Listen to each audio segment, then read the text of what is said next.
कल की चर्चा में आपने कहा है कि विज्ञान का प्रवेश पांचवें शरीर स्पिरिचुअल बॉडी तक संभव है। बाद में चौथे शरीर में विज्ञान की संभावनाओं पर चर्चा की। आज कृपया पांचवें शरीर में हो सकने वाली कुछ वैज्ञानिक संभावनाओं पर संक्षिप्त में प्रकाश डालें।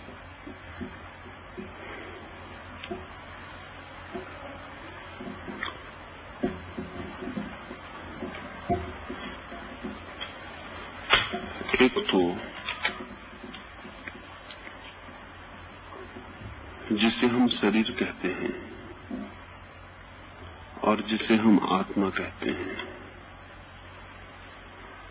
ये ऐसी दो चीजें नहीं हैं कि जिनके बीच सेतु न बनता हो, ब्रिज न बनता हो। इनके बीच कोई खाई नहीं है, इनके बीच जोड़ है।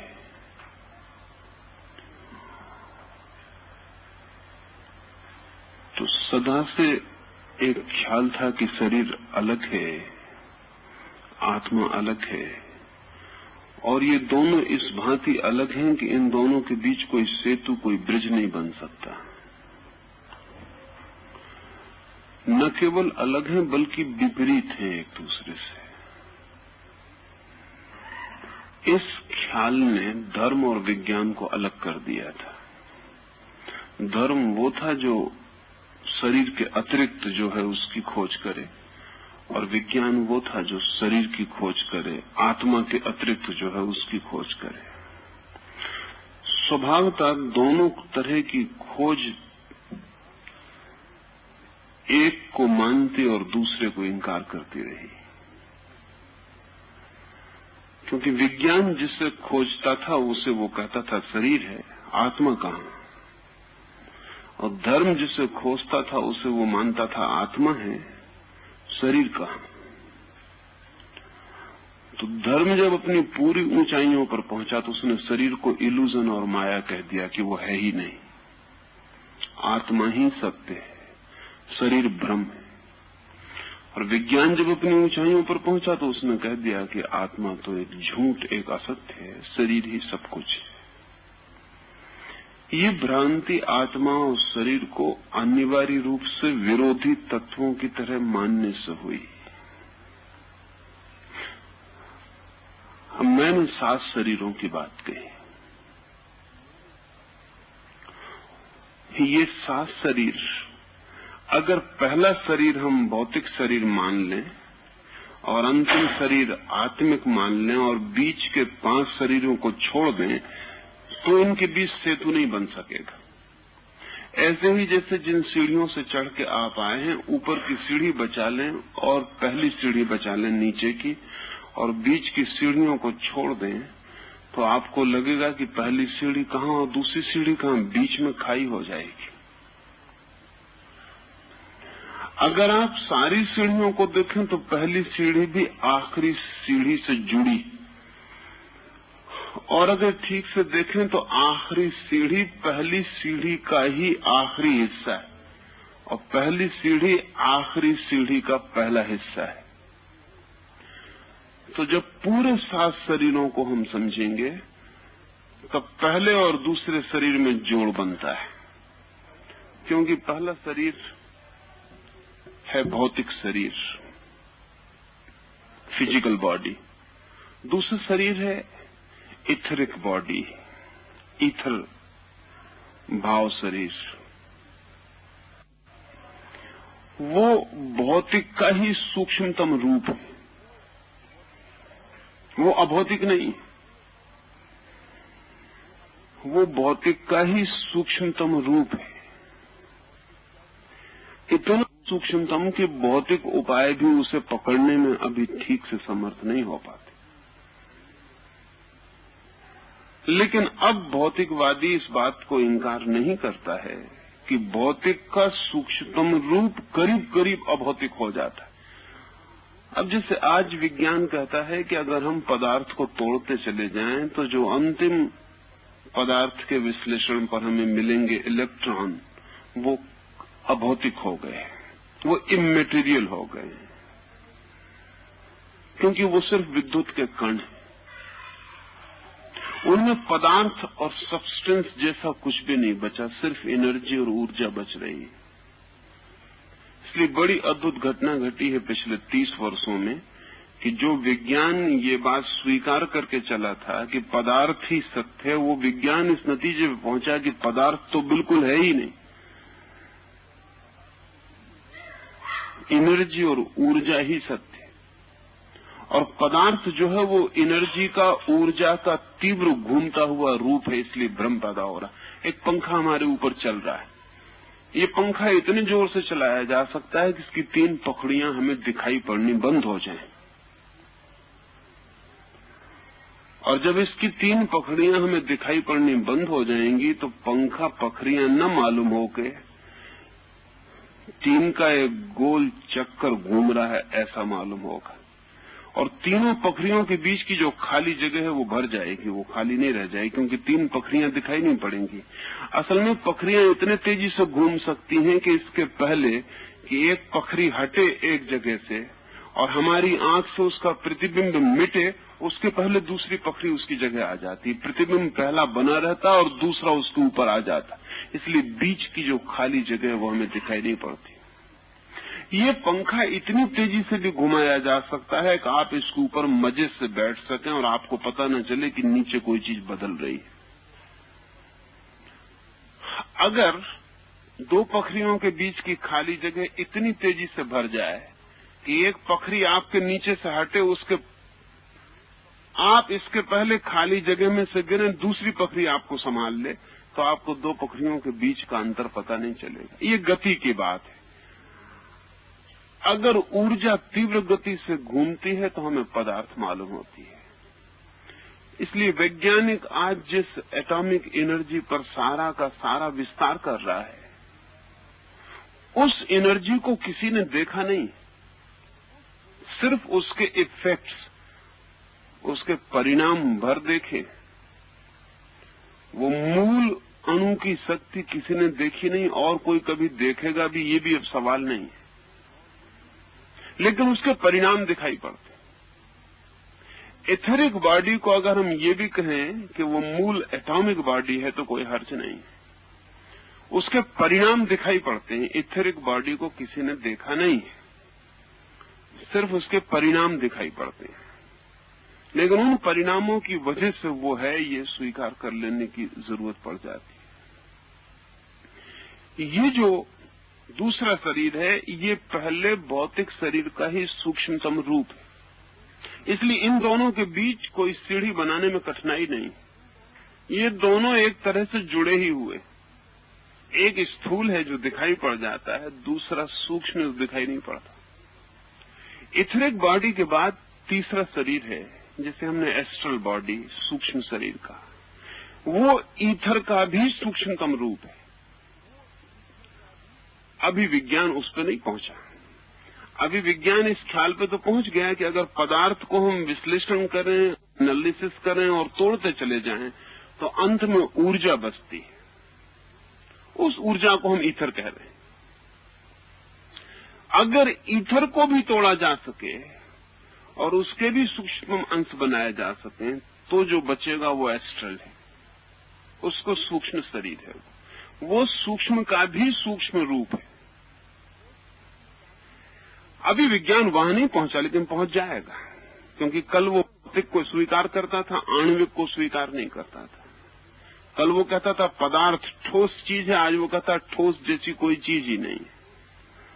जो भी है सब गैर ठोस है, नॉन सॉलिड हो गया सब।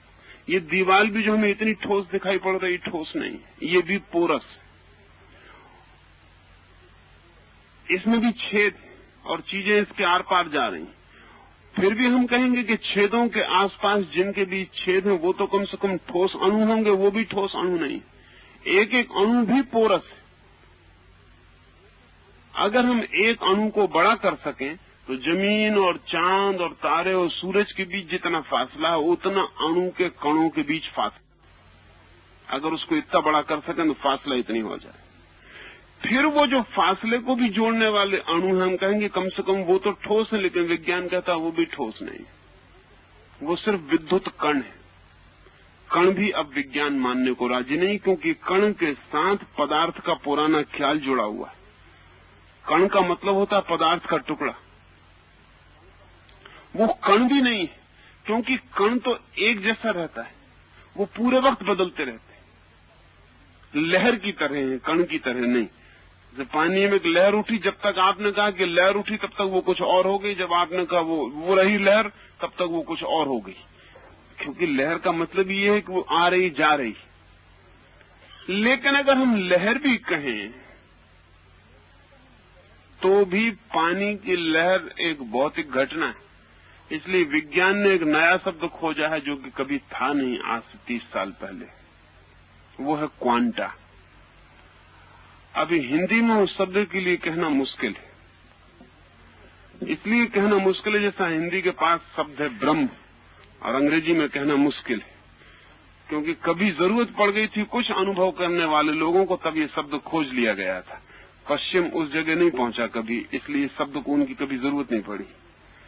इसलिए धर्म की बहुत सी भाषा के शब्द पश्चिम को सीधे लेना पड़ते हैं। जैसे ओम, उसका कोई अनुवाद दुनिया की किसी भाषा में नहीं हो सकता।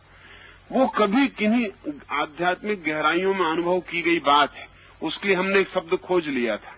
लेकिन पश्चिम के पास उसके लिए कोई समांतर शब्द नहीं है कि उसका अनुवाद किया जा सके।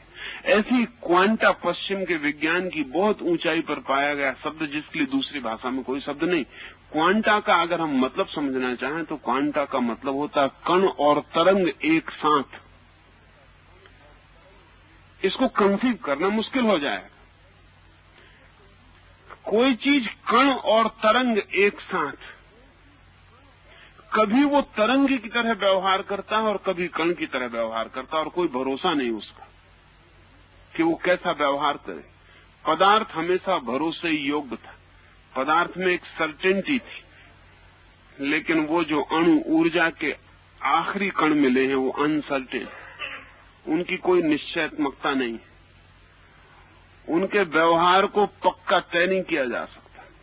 इसलिए पहले विज्ञान बहुत सर्टेनिटी पे खड़ा था। वो कहता था हर चीज निश्चित है।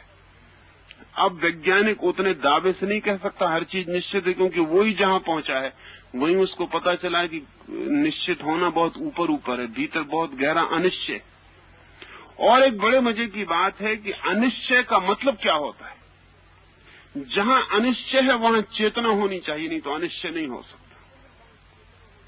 अनसर्टेनिटी जो है वो कॉन्शसनेस का हिस्सा है, सर्टेनिटी जो है वो मैटर का हिस्सा है। अगर हम इस कमरे में एक कुर्सी को छोड़ जाएं तो लौट के हमको वो वहीं मिलेगी जहां थी, लेकिन एक बच्चे को हम इस कमरे में छोड़ दें तो वहीं नहीं मिलेगा जहां था। उसके बाबत अनसर्टेनिटी रहेगी कि वो कहाँ है और क्या कर रहा है। कुर्सी के बाबत हम सर्टेन हो सकते हैं कि वो वहीं है जहां थी। पदार्थ के बाबत निश्चित हुआ जा सकता है, चेतना के बाबत निश्चित नहीं हुआ जा सकता।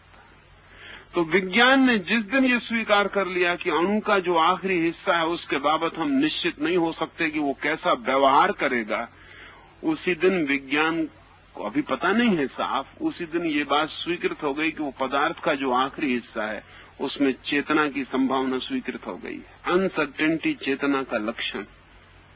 जड़ पदार्थ अनिश्चित नहीं हो सकता। ऐसा नहीं है कि आग का मन हो तो जलाए और मन हो तो न जलाए। ऐसा नहीं है कि पानी की तबीयत हो तो नीचे बहे और पानी की तबीयत हो तो ऊपर बहे। ऐसा नहीं है कि पानी 100 डिग्री पर गर्म होना चाहे तो 100 पे हो, 80 पे होना चाहे तो 80 पे हो। नहीं, पदार्थ का व्यवहार सुनिश्चित है। लेकिन जब हम इन सब के भीतर प्रवेश करते हैं तो वो जो आखिरी हिस्से मिलते हैं पदार्थ के, वो अनिश्चित है।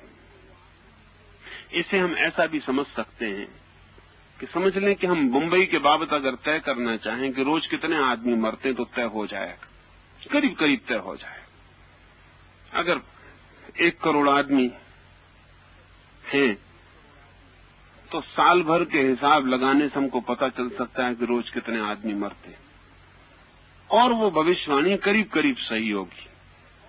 थोड़ी बहुत भूल हो सकती। अगर हम पूरे 50 करोड़ के मुल्क के बाबत विचार करें तो भूल और कम हो जाएगी, सर्टेनिटी बढ़ जाएगी। अगर हम सारी दुनिया के बाबत तय करें तो सर्टेनिटी और बढ़ जाएगी। हम तय कर सकते हैं कि इतने आदमी रोज मरते हैं। लेकिन अगर हम एक आदमी के बाबत तय करने जाएं कि ये कब मरेगा, तो सर्टेनिटी बहुत कम हो जाएगी। जितनी भीड़ बढ़ती है उतना मटेरियल हो जाती है चीज, जितना इंडिविजुअल होता है उतनी कॉन्शियस हो जाती है। असल में एक पत्थर का टुकड़ा भीड़ है करोड़ों अणुओं की, इसलिए उसके बाबत हम तय हो सकते हैं। और जब हम नीचे प्रवेश करते हैं और एक अणु को पकड़ते हैं तो वो इंडिविजुअल, उसके बाबत तय होना मुश्किल हो जाता है, उसका व्यवहार वो खुद ही तय करता है। तो पूरे पत्थर के बाबत हम कह सकते हैं कि ये यही मिलेगा, लेकिन इस पत्थर के भीतर जो अणुओं का व्यक्तित्व जो था वो वही नहीं मिलेगा। जब हम लौट के आएंगे वो सब बदल चुका होगा, उसने सब जगह बदल लिए होंगे, वो यात्रा कर चुका होगा। पदार्थ की गहराई में उतर के अनिश्चय शुरू हो गया, इसलिए अब विज्ञान सर्टेनिटी की बात न करके प्रोबेबिलिटी की बात करने लगा। वो कहता है इसकी संभावना ज्यादा है बजाय उसके। अब वो ऐसा नहीं कहता कि ऐसा ही होगा।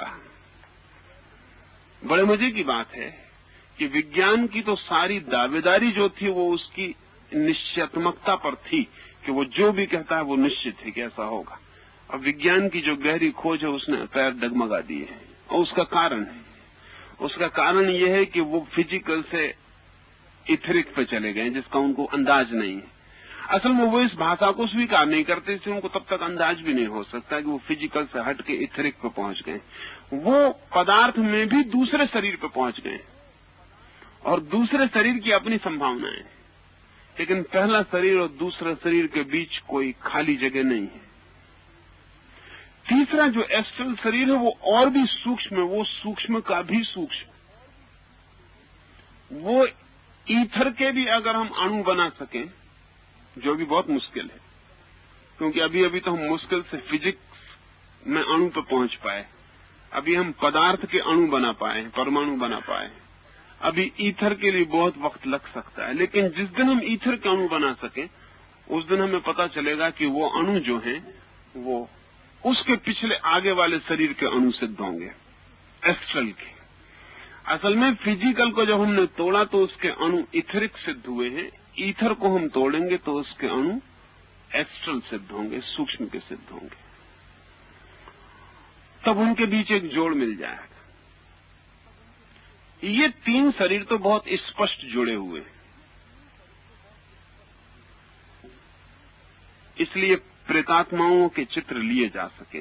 प्रेतात्मा के पास भौतिक शरीर नहीं होता, इथरिक बॉडी से शुरू होता उसका पर्दा जो है। प्रेतात्माओं के चित्र लिए जा सके सिर्फ इसी वजह से कि ईथर भी अगर बहुत कंडेंस्ड हो जाए तो बहुत सेंसिटिव प्लेट उसे पकड़ सकती है। और ईथर के साथ एक सुविधा है कि इतनी सूक्ष्म है, इसलिए बहुत मनुष्य से प्रभावित होती। अगर एक प्रेत ये चाहे कि मैं यहां प्रकट हो जाऊं तो वो अपनी इथरिक बॉडी को कंडेंस्ड कर लेगा, सघन कर लेगा। वे अणु जो दूर दूर हैं पास सरक आएंगे और उसकी एक रूपरेखा बन जाएगी। उस रूपरेखा का चित्र लिया जा सका है, उस रूपरेखा का चित्र पकड़ा जा सका है। ये जो दूसरा हमारा ईथर का बना हुआ शरीर है, ये हमारे भौतिक शरीर से कहीं ज्यादा मन से प्रभावित हो सकता है। भौतिक शरीर भी हमारे मन से प्रभावित होता है, लेकिन उतना नहीं। जितना सूक्ष्म होगा उतने मन से प्रभावित होने लगा, उतने मन के करीब हो जाएगा। एस्ट्रल शरीर तो और भी ज्यादा मन से प्रभावित होता है, इसलिए एस्ट्रल ट्रेवलिंग संभव हो जाती है। एक आदमी इस कमरे में सो के भी अपनी एस्ट्रल बॉडी से दुनिया के किसी भी हिस्से में हो सकता है। इसलिए ये जो कहानियां बहुत बार सुनी होंगी कि एक आदमी 2 जगह दिखाई पड़ गया, 3 जगह दिखाई पड़ गया, इसमें कोई कठिनाई नहीं है। उसका भौतिक शरीर एक जगह होगा, उसका एस्ट्रल शरीर दूसरी जगह हो सकता है। इसमें अड़चन नहीं है, इसे थोड़े से ही अभ्यास की बात है और आपका शरीर दूसरी जगह प्रकट हो सकता है। जितने हम भीतर जाते हैं उतने मन की शक्ति बढ़ती चली जाती है, जितने हम बाहर आते हैं उतनी मन की शक्ति कम होती चली जाती है। ऐसा ही जैसे कि हम एक दिया जलाएं और उस दिए के ऊपर कांच का एक ढक्कन ढांक दें। अब दिया उतना तेजस्वी नहीं मालूम होगा, फिर एक दूसरा ढक्कन और ढांक दें। अब दिया और भी कम मालूम होगा, फिर हम एक ढक्कन और ढांकते हैं और हम 7 ढक्कन ढांकते हैं, तो 7वें ढक्कन के बाद दिए की बहुत ही कम रोशनी पहुंच पाएगी। पहले ढक्कन के बाद ज्यादा पहुंचती थी, दूसरे के बाद उससे कम, तीसरे पर और कम, 7वें पे बहुत धीमी और धूमिल हो जाएगी, क्योंकि 7 पर्दों को पार करके आएगी। तो हमारी जो जीवन ऊर्जा की शक्ति है वो शरीर तक आते आते बहुत धूमिल हो जाती है, इसलिए शरीर पर हमारा उतना काबू नहीं मालूम होता। लेकिन अगर कोई भीतर प्रवेश करना शुरू करे तो शरीर पर उसका काबू बढ़ता चला जाएगा। जिस मात्रा में भीतर प्रवेश होगा उस मात्रा में शरीर पे भी काबू बढ़ता चला जाएगा। ये जो तीसरा शरीर है एस्ट्रल, ये भी भौतिक का सूक्ष्मतम शरीर है, इथरिक का सूक्ष्मतम हिस्सा है एस्ट्रल। अब चौथा शरीर है मेंटल। अब तक हम सबको यही ख्याल था कि माइंड कुछ और बात है, पदार्थ से माइंड और मैटर अलग बात है। असल में ऐसी लोग परिभाषा करने को उपाय ही नहीं था। अगर किसी से हम पूछें कि मैटर क्या है तो कहा जा सकता है जो माइंड नहीं है, और माइंड क्या है तो कहा जा सकता है जो मैटर नहीं है, बाकी और कोई परिभाषा है भी नहीं। इसी तरह हम सोचते रहे हैं इन दोनों को अलग करके, लेकिन अब हम जानते हैं कि माइंड जो है वो भी मैटर का ही सूक्ष्मतम हिस्सा है, या इससे उल्टा भी हम कह सकते हैं कि जैसे हम मैटर कहते हैं वो माइंड का ही कंडेंस्ड सघन हो गया हिस्सा है। एस्ट्रल का भी अगर अणु टूटेगा तो वो माइंड का थॉट वेव्स बन जाएंगी। अब क्वांटा और थॉट वेव्स में बड़ी निकटतमता है। विचार अब तक नहीं समझा जाता था कि विचार भी कोई भौतिक अस्तित्व रखता है, लेकिन जब आप एक विचार करते हैं तो आपके आसपास की तरंगें बदल जाती हैं। ये बहुत मजे की बात है। न केवल विचार के बल्कि एक एक शब्द की भी अपनी वेवलेंथ, अपनी तरंग है। अगर आप एक कांच के ऊपर रेत के कण बिछा दें और कांच के नीचे से जोर से एक शब्द आवाज करें, जोर से कहें ओम, तो उस कांच के ऊपर रेत पर अलग तरह की वेव्स बन जाएंगी। और आप कहें राम तो अलग तरह की वेव्स बनेंगी, और आप एक भद्दी गाली दें तो अलग तरह की वेव्स बनेंगी। और आप एक बड़ी हैरानी की बात में पड़ जाएंगे कि जितना भद्दा शब्द होगा उतनी कुरूप ऊपर वेव्स बनेंगी, और जितना सुंदर शब्द होगा उतनी सुंदर वेव्स, उतना पैटर्न होगा उनमें। जितना भद्दा शब्द होगा उतना पैटर्न नहीं होगा, अनार्किक होगा।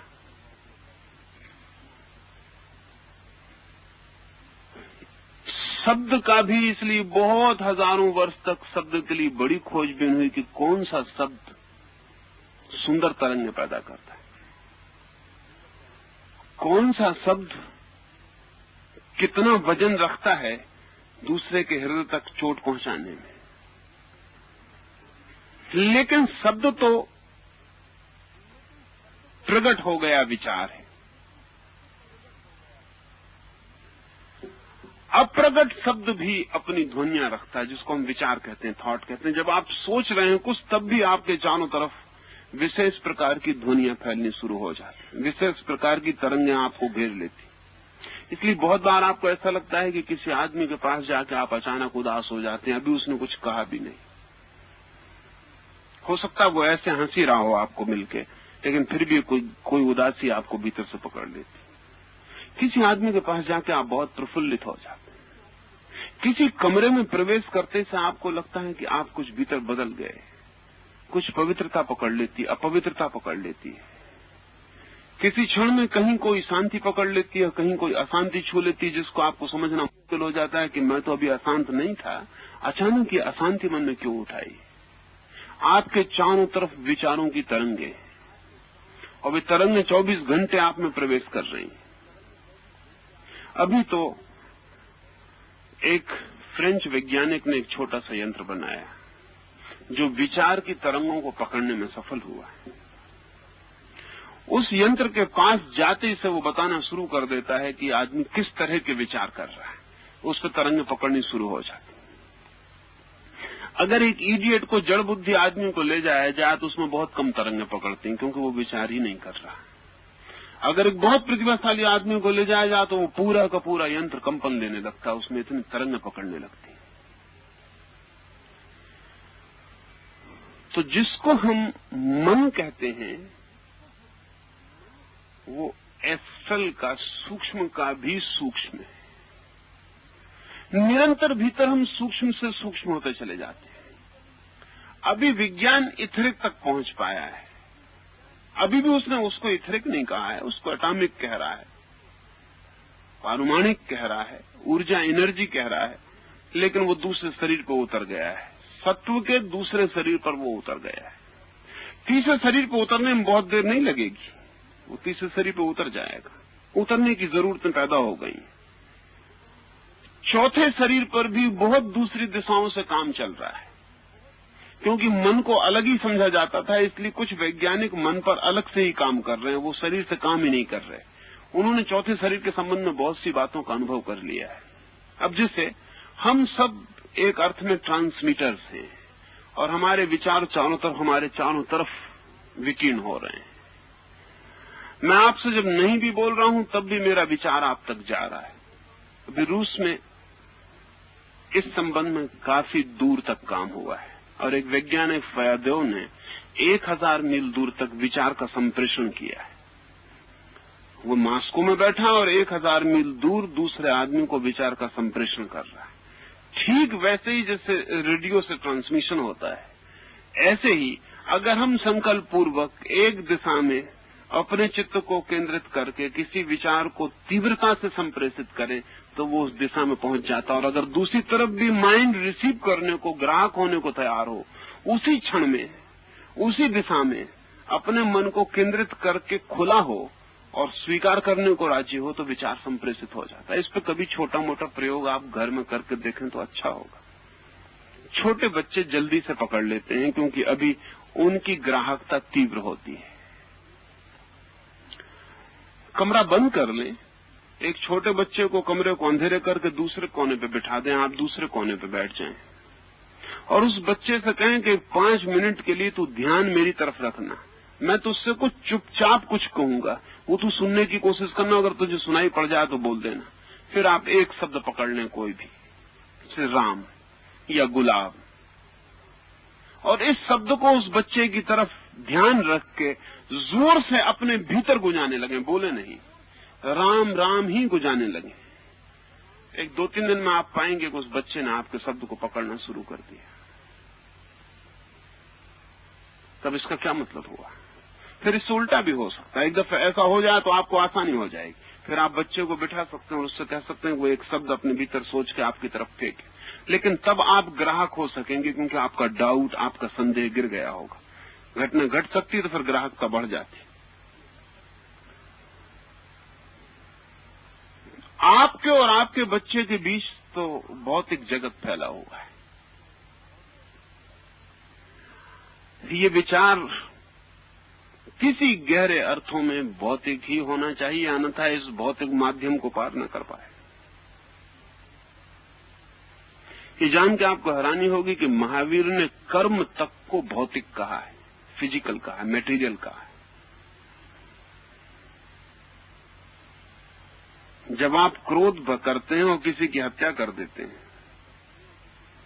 तो आपने कर्म किया, क्रोध का और हत्या करने का।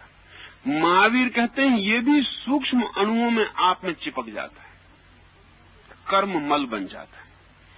ये भी मटेरियल है, ये भी कोई इमटेरियल चीज नहीं है, ये भी मैटर की तरह पकड़ लेता है आपको। और इसलिए महावीर निर्जरा जिसको कहते हैं, वो निर्जरा कहते हैं इस कर्म मल से जितने छुटकारा हो जाए, ये सारा का सारा जो कर्म अणु आपके चारों तरफ जुड़ गए ये गिर जाएं। जिस दिन ये गिर जाएंगे उस दिन आप शुद्धतम शेष रह जाएंगे, वो निर्जरा होगी। निर्जरा का मतलब है कर्म के अणुओं का जड़ जाना। कर्म भी, जब आप क्रोध करते हैं तब आप एक कर्म कर रहे हैं, वो क्रोध भी आणविक होकर ही आपके साथ चलता है। इसलिए जब आपका ये शरीर गिर जाता तब भी उसको गिरने की जरूरत नहीं होती, वो दूसरे जन्म में भी आपके साथ खड़ा हो जाता, क्योंकि वो अति सूक्ष्म।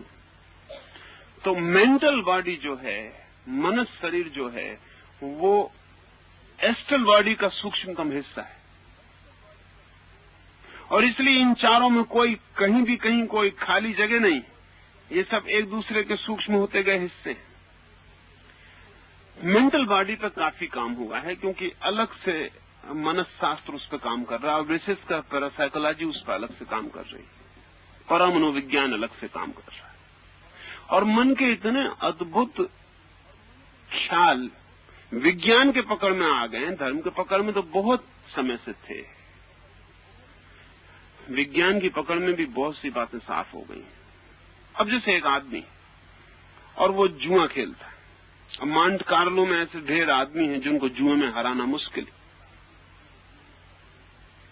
क्योंकि वो जो पांसा फेंकते हैं वो जो नंबर फेंकना चाहते हैं वही फेंक लेते हैं।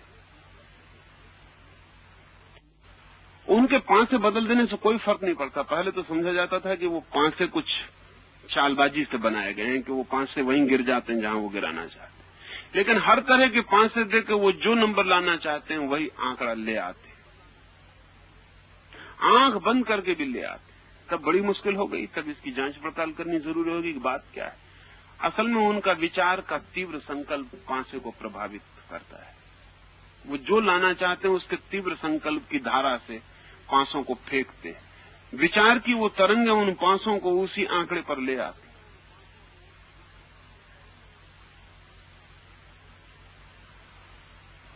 अब इसका मतलब क्या हुआ? अगर विचार की तरंग एक पांसे को बदलती है तो विचार की तरंग भी भौतिक है, नहीं तो पांसे को नहीं बदल सकती।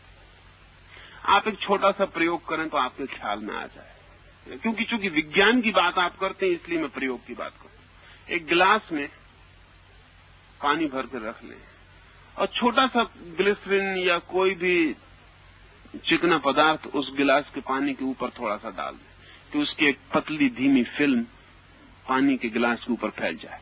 एक छोटी आलपीन बिल्कुल पतली के उस फिल्म पर तैर सके, उसको उसके ऊपर छोड़ दें।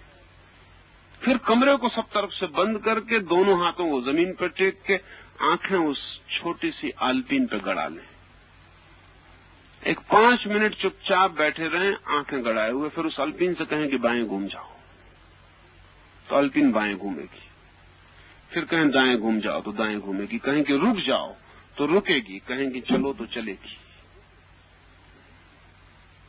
अगर आपका विचार एक अल्पीन को बाएं घुमा सकता है, दाएं घुमा सकता है, तो फिर एक पहाड़ को भी हिला सकता है। जरा लंबी बात है, बाकी फर्क नहीं रह गया, बुनियादी फर्क नहीं रह गया। आपकी सामर्थ्य अगर एक अल्पीन को हिलाती तो बुनियादी बात पूरी हो गई। अब ये दूसरी बात है कि पहाड़ बहुत बड़ा पड़ जाए, आप न हिला पाए, लेकिन हिल सकता है पहाड़। हमारे विचार की तरंग पदार्थ को छूती और रूपांतरित करती है। इसीलिए अगर आपके कपड़े को दिया जा सके, ऐसे लोग हैं जिनको आपके हाथ का रुमाल दिया जा सके, तो आपके व्यक्तित्व के संबंध में वे करीब करीब उतनी ही बातें बता देंगे जितना आपको देख के बताया जा सकता था, क्योंकि आपके हाथ का रुमाल आपके विचार की तरंगों को अवशोषित कर जाता है। आपका गहना आपके तरंगों को अवशोषित कर जाता है। और मजा यह है कि वो इतनी सूक्ष्म तरंगे हैं कि एक रुमाल जो सिकंदर के हाथ में रहा हो वो अभी भी सिकंदर के व्यक्तित्व की खबर देता है। वो इतनी सूक्ष्म तरंगे हैं कि उनको फिर बाहर निकलने में करोड़ों वर्ष लग जाते। इसलिए कब्रें हमने बनानी शुरू की थी, समाधियां बनानी शुरू की थी। कल मैंने आपसे कहा था कि इस मुल्क में हम मरे हुए आदमी को तत्काल जला देते हैं, लेकिन सन्यासी को नहीं जलाते। मरे हुए आदमी को इसलिए जला देते हैं कि उसकी आत्मा उसके आसपास न भटके। सन्यासी को इसलिए जलाते कि उसकी तो जिंदगी में आत्मा ने आसपास भटकना बंद कर दिया था। अब उसके शरीर को, उसकी आत्मा को कोई खतरा नहीं है कि वो भटके, और उसके शरीर को हम बचा लेना चाहते हैं, क्योंकि जो आदमी अगर 30 वर्ष तक पवित्रता के विचारों में जिया हो, उसका शरीर हजारों लाखों वर्ष तक उस तरह की तरंगों को विकीर्ण करता रहेगा और उसकी समाधि अर्थपूर्ण हो जाएगी। उसकी समाधि के आसपास परिणाम होंगे। वो शरीर तो मर गया, लेकिन वो शरीर इतने निकट रहा है उस आत्मा के कि अवशोषित कर गया है बहुत कुछ। जो भी विकीर्ण हो रहा था उसे वो अवशोषित कर गया। विचार की अनंत संभावनाएं हैं, लेकिन हैं वे सब भौतिक। इसलिए जब आप एक विचार सोचते हैं तो बहुत ध्यान रख कर सोचना चाहिए। क्योंकि उसकी तरंगें आप नहीं होंगे तब भी शेष रहेंगी। नहीं, आपका मर जाना, आपकी उम्र बहुत कम है, लेकिन विचार इतना सूक्ष्म है कि उसकी उम्र बहुत ज्यादा है। इसलिए वैज्ञानिक तो अब इस ख्याल पर पहुंचे हैं कि अगर जीसस कभी हुए हैं या कृष्ण कभी हुए हैं तो आज नहीं कल हम उनकी विचार तरंगों को पकड़ने में समर्थ हो जाएंगे, और ये तय हो सकेगा कि कृष्ण ने गीता कभी कही है कि नहीं कही है। क्योंकि वे विचार तरंगें जो कृष्ण से निकली हैं वे आज भी लोकांतर में किसी ग्रह, किसी उपग्रह के पास टकरा रही होंगी, ऐसे ही जैसे हम एक कंकड़ समुद्र में फेंके। तो जब कंकड़ गिरता है तो एक छोटा सा छिद्र, एक छोटा सा वर्तुल समुद्र के पानी पर बनेगा, फिर कंकड़ तो डूब जाएगा। कंकड़ की जिंदगी पानी की सतह पे बहुत ज्यादा नहीं, कंकड़ की जिंदगी तो पानी पे छुआ नहीं कि गया, लेकिन उस वर्तुल से, कंकड़ की चोट से जो तरंगें पैदा हुई वो फैलनी शुरू हो जाएंगी, वो बढ़ती जाएंगी, वो अंतहीन है उनका बढ़ाव। आपकी आंख से ओझल हो जाएंगी, लेकिन न मालूम किन दूर तटों पर वो अभी भी बढ़ रही हों। जो विचार कभी भी पैदा हुए हैं, बोले ही नहीं गए, जो मन में भी हुए, वे विचार भी दूर इस जगत के आकाश में किन्हीं किनारों पर अभी भी बढ़ते चले जा रहे। उनको पकड़ा जा सकता है। किसी दिन अगर मनुष्य की गति तीव्र हो सकी विज्ञान की और उनसे आगे निकल सके तो उन्हें सुना जा सकता। अब समझिए कि दिल्ली से अगर एक रेडियो पर रेडियो वेव्स बंबई के लिए खबर भेजती हैं तो उसी वक्त थोड़ी खबर यहां आ जाती जब दिल्ली से की जाती है। थोड़ा टाइम गैप है, क्योंकि ध्वनि की यात्रा में समय लगता है। दिल्ली में तो वो ध्वनि मर चुकी होती जब बंबई आती, वहां से तरंगें आगे निकल गई होती। दिल्ली में वो नहीं है। अब थोड़े ही क्षणों का फासला पड़ता है, लेकिन क्षण बीच में गिरते। अगर समझ लें कि न्यूयॉर्क से एक आदमी को टेलीविजन पर हम देख रहे हैं, तो जब उसका चित्र न्यूयॉर्क में बनता है तभी हमें दिखाई नहीं पड़ता। उसके चित्र बनने में और हम तक पहुंचने में समय का फासला है। ये भी हो सकता है इस समय वो आदमी मर गया हो, लेकिन हमें वो आदमी जिंदा दिखाई पड़ेगा। हमारी पृथ्वी से भी विचार की, चित्रों की तरंगें अनंत लोकों तक जा रही हैं। अगर हम उन तरंगों के आगे जाके कभी भी उनको पकड़ सके तो वे अभी भी जिंदा हैं उस अर्थों में। आदमी मर जाता है, विचार इतनी जल्दी नहीं मरता। आदमी की उम्र बहुत कम है, विचार की उम्र बहुत ज्यादा है। और ये भी ख्याल रहे कि जो विचार हम प्रकट नहीं करते उसकी उम्र और ज्यादा है उस विचार से जो हम प्रकट कर देते, क्योंकि वो और ज्यादा सूक्ष्म। जो अप्रगट है वो और सूक्ष्म, उसकी उम्र और ज्यादा। जितना सूक्ष्म उतनी ज्यादा उम्र, जितना स्थूल उतनी कम उम्र। ये जो विचार है ये बहुत तरह से, जिसको हम भौतिक जगत कह रहे हैं, उसको प्रभावित कर रहे हैं, हमें ख्याल में नहीं। अभी तो वनस्पति शास्त्री इस अनुभव पर पहुंच गया कि अगर एक पौधे के पास प्रीतिपूर्ण संगीत बजाया जाए तो पौधा जल्दी फल देना शुरू कर देता है, जल्दी उसमें फूल आ जाते हैं बेमौसम। अगर उसके पास कुरु, भद्दा और नॉइजी संगीत बजाया जाए तो मौसम भी निकल जाता है और उसके फल नहीं आते और फूल नहीं आते। वो तरंगें उसको छू रही हैं, उसको स्पर्श कर रही हैं। गायें ज्यादा दूध दे देती हैं खास संगीत के प्रभाव में, खास संगीत के प्रभाव में दूध देना बंद ही कर देती। विचार इससे भी सूक्ष्म हवा पैदा कर रहा है, उसके चारों तरफ तरंगों की एक छाया है और हर आदमी अपने विचार का एक जगत अपने साथ लेके चल रहा है, जिससे पूरे वक्त चीजें विकीर्ण हो रही हैं। ये जो विकीर्ण होती हुई किरणें हैं ये भी भौतिक है। हमारा माइंड जिसे हम कहते हैं वो मेंटल ही नहीं है। हम जिसे मन कहते हैं वो मनस ही नहीं है, वो भौतिक का ही 4 सीढ़ियां छलांग लगा के सूक्ष्म रूप है। इसलिए कठिनाई नहीं कि विज्ञान वहां पहुंच जाए, कठिनाई नहीं है, क्योंकि उसकी तरंगों को पकड़ा जांचा जा सकता है। कल तक हमें पता नहीं चलता था कि आदमी रात में कितना गहरा सो रहा है, उसका मनस कितनी गहराई में, अब पता चल जाता। अब हमारे पास यंत्र हैं, जैसा कि हृदय की धड़कन नापने के यंत्र हैं, इसी तरह नींद की धड़कन नापने के यंत्र तैयार हो गए। तो रात भर आपकी खोपड़ी पे एक यंत्र लगा रहता है, वो पता पूरे वक्त ग्राफ बनाता रहता है कि कितनी गहराई में हो। वो ग्राफ बनता रहता है पूरे वक्त, आदमी इस वक्त ज्यादा गहराई में, इस वक्त कम गहराई में। वो पूरे वक्त रात भर का ग्राफ देता है कि ये आदमी कितनी देर सोया, कितनी देर सपने देखे, कितनी देर अच्छे सपने देखे, कितनी देर बुरे सपने देखे, कितनी देर इसके सपने सेक्सुअल थे, कितनी देर सेक्सुअल नहीं थे, वो सब ग्राफ पे दे देता। कोई अमेरिका में इस समय 10 लेबोरेटरी हैं जिनमें हजारों लोग रात में पैसा दे के सुलाए जा रहे हैं, जिनकी नींद पर बड़ा परीक्षण चल रहा है। क्योंकि बड़ी हैरानी की बात है कि नींद से हम अपरिचित रह जाएं, क्योंकि आदमी की 1/3 जिंदगी नींद में खत्म होती। छोटी मोटी घटना नहीं है नींद। 60 साल आदमी जी तो 20 साल तो सोता है, तो 20 साल के इस बड़े हिस्से को अनजाना छोड़ देना, आदमी का 1/3 अपरिचित रह जाए। और मजा ये है कि ये जो 1/3 20 वर्ष है, अगर ये न सोए तो बाकी 40 वर्ष बच नहीं सकता। इसलिए बहुत बेसिक।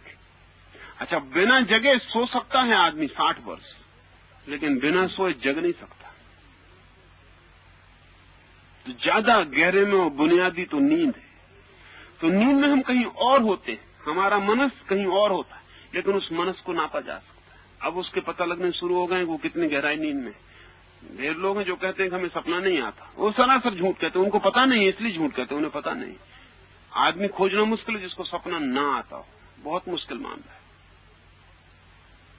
रात भर सपना आता है, और आपको भी ख्याल होगा कि कभी एक आध आता है, वो गलत ख्याल है आपका। मशीन कहती रात भर आता है, लेकिन स्मृति नहीं रह जाती। आप नींद में होते हैं इसलिए याद नहीं बनती उसकी। आपको सपना जो याद रहता है वो आखिरी रहता है, जब नींद टूटने के करीब होती, तब आपकी स्मृति बन जाती। लौटते हैं नींद से जब आप, तो आखिरी दरवाजे पर नींद के जो सपना रहता है वो आपके ख्याल में रह जाता है, क्योंकि उसकी धीमी सी बनक आपके जागने तक चली आती। लेकिन गहरी नींद में जो सपना रहता है उसका आपको पता नहीं रहता। अब गहरी नींद में आदमी क्या सपने देखता है ये जांच करना जरूरी हो गया, क्योंकि वो जो सपने बहुत गहराई में देखता है वो उसका असली व्यक्तित्व होंगे। असल में जाग के तो हम नकली होते हैं। आमतौर से हम सोचते हैं कि सपने में क्या रखा है, लेकिन सपना हमारी ज्यादा सच्चाई को बताता है बजाय हमारे जागरण की, क्योंकि जागरण में हम झूठे आवरण ओढ़ लेते। अगर किसी दिन हम आदमी की खोपड़ी में एक खिड़की बना सके, विंडो बना सके और उसके सब सपने देख सके, तो आदमी की आखिरी स्वतंत्रता चली जाएगी। सपना भी नहीं देख सकेगा हिम्मत के साथ कि जो देखना वही देख, उसमें भी डरा रहेगा। वहां भी नैतिकता और नियम और कानून और पुलिस वाला प्रविष्ट हो जाएगा। वो कहेगा सपना जरा, ये सपना ठीक नहीं देख रहे हो, ये सपना अनैतिक है। अभी वो स्वतंत्र है। आदमी नींद में भी स्वतंत्र है, लेकिन बहुत दिन नहीं रह जाएगा, क्योंकि हम नींद पर एनक्रोचमेंट शुरू हो गया। जैसे नींद में शिक्षा देनी रूस में उन्होंने शुरू की, तो स्लीप टीचिंग का बड़ा काम चल रहा है, क्योंकि जागने में बहुत मेहनत करनी पड़ती है। बच्चा रेसिस्ट करता है। एक लड़के को सिखाना बड़ा उपद्रव का काम है, क्योंकि वो बुनियादी रूप से इंकार करता है सीखने से। असल में हर आदमी सीखने से इंकार करता है, क्योंकि हर आदमी बुनियादी रूप से ये मान के चलता है कि मैं जानता ही हूँ। बच्चा भी इंकार करता है कि क्या सिखा रहे हैं, वो 1000 तरह से इंकार करता है। हमको प्रलोभन देना पड़ते हैं, परीक्षाओं के पुरस्कार देना पड़ते हैं, गोल्ड मेडल बांटना पड़ते हैं, प्रतियोगिता पैदा करनी पड़ती है, बुखार जगाना पड़ता है, किसी तरह दौड़ा दौड़ू का मुझसे सिखा पाते। लेकिन इस कॉन्फ्लिक्ट में बहुत समय व्यय होता है। जो काम 2 घंटे में सीख सकता है उसमें 2 महीने लग जाते। तो वो स्लीप टीचिंग की फिक्र पे चले गए, और बात साफ हो गई कि नींद में पढ़ाया जा सकता है, और बड़ी अच्छी तरह से, क्योंकि नींद में कोई रेसिस्टेंस नहीं है। एक टेप लगा रहता है, वो रात भर नींद में भीतर डालता रहता है जो भी कहना है। 2-2-4 होते हैं, 2-2-4 होते हैं, वो दोहराता रहेगा। सुबह उस बच्चे से कहिए 2-2 कितने होते हैं, वो कहेगा 4 होते हैं। अब ये जो नींद में विचार डाला जा सका, ये विचार तरंगों से भी डाला जा सकता है, क्योंकि विचार की तरंग हमारे ख्याल में आ गई, जिससे हमें कल तक ख्याल नहीं था। जैसे हम आप जानते हैं कि ग्रामोफोन का रिकॉर्ड है, उस रिकॉर्ड पर भाषा रिकॉर्ड नहीं है, उस रिकॉर्ड पर सिर्फ तरंगों के आघात रिकॉर्ड है, और जब सुई उन तरंगों पर वापस दोहरती तो उन्हीं तरंगों को फिर पैदा कर देती जिन तरंगों से वो आघात पड़े थे। वहां कोई भाषा नहीं है उस पर रिकॉर्ड पर। जैसा मैंने कहा कि अगर आप ओम बोलेंगे तो रेत में एक पैटर्न बनता है, वो पैटर्न ओम नहीं है, लेकिन अगर आपको पता है कि ओम बोलने से ये पैटर्न बनता है तो किसी दिन इस पैटर्न को ओम में कन्वर्ट किया जा सकता है कि ये पैटर्न जब बना हो ऊपर तो इसके नीचे ओम को पैदा किया जा सके, क्योंकि ये पैटर्न उसी से बना, ये दोनों एक चीजें हैं। तो हमने ग्रामोफोन रिकॉर्ड बना लिया, उसमें वाणी नहीं है, उसमें सिर्फ वाणी से पड़े हुए आघात, वो आघात फिर से सुई टक्कर खा के फिर वाणी बन जाती। हम आज नहीं कल विचार के रिकॉर्ड बना सकेंगे। विचार के आघात पकड़े जाने लगे तो रिकॉर्ड बनने में बहुत देर नहीं लगेगी, और तब बड़ी अजीब बात हो जाएगी। तब ये संभव है कि आइंस्टीन मर जाए लेकिन उसके विचार करने की पूरी प्रक्रिया मशीन में हो, तो आइंस्टीन अगर जिंदा रहता तो आगे जो सोचता वो मशीन सोच के बता सके, क्योंकि उसके सारे के सारे उसके विचार के सारे आघात उस मशीन के पास। नींद पकड़ी जा सकी है, स्वप्न पकड़े जा सके हैं, बेहोशी पकड़ी जा सकी है, और इस मन के साथ वैज्ञानिक रूप से क्या किया जाए वो भी पकड़ा जा सका है, वो भी समझ लेना चाहिए। जैसे कि एक आदमी क्रोध में होता है तो पुराना हमारा हिसाब यही था कि हम उसको समझाएं कि क्रोध मत करो, इसके सिवा कोई उपाय नहीं था। समझाएं कि क्रोध करोगे तो नरक जाओगे, इसके सिवा कोई उपाय नहीं था। लेकिन वो आदमी अगर कहे कि हम नरक जाने को राजी हैं तो हम असमर्थ हो जाते थे, तब उस आदमी के साथ हम कुछ भी नहीं कर सकते थे। और वो आदमी कहे हमें नरक जाने में बहुत मजा आता है, तो हमारी सारी नैतिकता एकदम व्यर्थ हो जाती थी। उस आदमी पर कोई बस ही नहीं था, वो तो नरक से डरे तभी तक बस था। इसलिए दुनिया में जैसे नरक का डर गया वैसे हमारी नैतिकता चली गई, क्योंकि उसको कोई डर ही नहीं रहा। वो कहते ठीक है, कहाँ है नरक, हम देखना ही चाहते एक दफा। तो नैतिकता पूरी की पूरी खत्म हो गई, क्योंकि वो जिस डर पर खड़ी थी वो चला गया। लेकिन विज्ञान कहता है इसकी कोई जरूरत ही नहीं। विज्ञान ने अब दूसरे सूत्र खोजे। वो सूत्र ये है कि क्रोध के लिए शरीर में एक विशेष रासायनिक प्रक्रिया होनी जरूरी है, क्योंकि क्रोध एक भौतिक घटना है, और जब क्रोध होता है तो शरीर में खास तरह के रस पैदा होने जरूरी है। वो रस रोके जा सकते हैं, क्रोध को रोकने की क्या जरूरत है। और अगर वो रस रोके जा सकते हैं तो आदमी क्रोध करने में असमर्थ हो जाए। अब हम 14 साल के लड़के को समझा रहे हैं ब्रह्मचर्य धारण करो, लड़की को समझा रहे हैं ब्रह्मचर्य धारण करो, वो धारण नहीं करते, उन्होंने कभी नहीं किया। शिक्षा सब समझाना बुझाना कोई परिणाम नहीं लाता। विज्ञान कहता है कि अब इसकी फिक्र ना करो, क्योंकि कुछ ग्लैंड्स हैं जिनसे सेक्स पैदा होता, हम उन ग्लैंड्स को 25 साल तक रोके देते हैं बढ़ने से, तो सेक्स मैच्योरिटी 25 साल में आएगी। आप ब्रह्मचर्य की चिंता मत करो। खतरनाक है ये बात, क्योंकि मन जिस दिन पूरा का पूरा वैज्ञानिक पकड़ में आ जाए उस दिन हम उसका दुरुपयोग भी कर सकते हैं। क्योंकि विज्ञान कहता है कि जो आदमी रिबेलियस है उस आदमी का रासायनिक कंपोजिशन उस आदमी से अलग होता है जो ऑर्थोडॉक्स है। जो आदमी क्रांति और विद्रोही चित्त का है उस आदमी के रासायनिक कंपोजिशन में, और वो आदमी जो परंपरावादी रूढ़िवादी उसके रासायनिक कंपोजिशन में फर्क होता। तब तो बड़ा खतरनाक है, क्योंकि अगर ये कंपोजिशन हमें पता चल गया है तो हम विद्रोही को विद्रोही होने से रोक सकते हैं, रूढ़िवादी को रूढ़िवादी होने से रोक सकते हैं। जेल में किसी आदमी को मारने की जरूरत नहीं रह जाएगी, किसी को फांसी की सजा देने की जरूरत नहीं, सजा ही देने की जरूरत नहीं, क्योंकि जब हमें पक्का हो गया कि एक आदमी चोरी करता, उस चोरी के लिए ये रासायनिक तत्व अनिवार्य है, अन्यथा वो चोरी नहीं कर सकता, तो कोई जरूरत नहीं उसको जेल ले जाने की। उसको अस्पताल जाकर सर्जरी की जा सकती है, उसका विशेष रस बाहर किया जा सकता है, या दूसरे रस डाल के उसके पहले रस को दबाया जा सकता है, या एंटीडोट दिया जा सकता है। ये सारा काम चल रहा है। ये काम बताता है कि चौथे शरीर पर तो प्रवेश में कोई कठिनाई नहीं रह गई। कठिनाई सिर्फ एक रह गई है, कठिनाई सिर्फ एक रह गई कि बहुत बड़े विज्ञान का हिस्सा युद्ध के मामले में उलझा हुआ है। इसलिए उस पर पूरे काम नहीं हो पाते, वो गौण रह जाता है। लेकिन फिर भी बहुत काम चल रहा है, बहुत अनूठे काम चल रहे हैं। अब जैसे कि अल्डस हक्सले का दावा यह है कि कबीर को जो हुआ या मीरा को जो हुआ वो इंजेक्शन से हो सकता है। इस दावे में थोड़ी सच्चाई है। ये बड़ा संघातक दावा है, लेकिन इसमें सच्चाई है। अगर महावीर 1 महीना उपवास करते और 1 महीना उपवास करके उनका मन शांत हो जाता है। उपवास भौतिक घटना है। भौतिक घटना से अगर मन शांत होता है तो मन भी भौतिक है। उपवास से होता क्या है?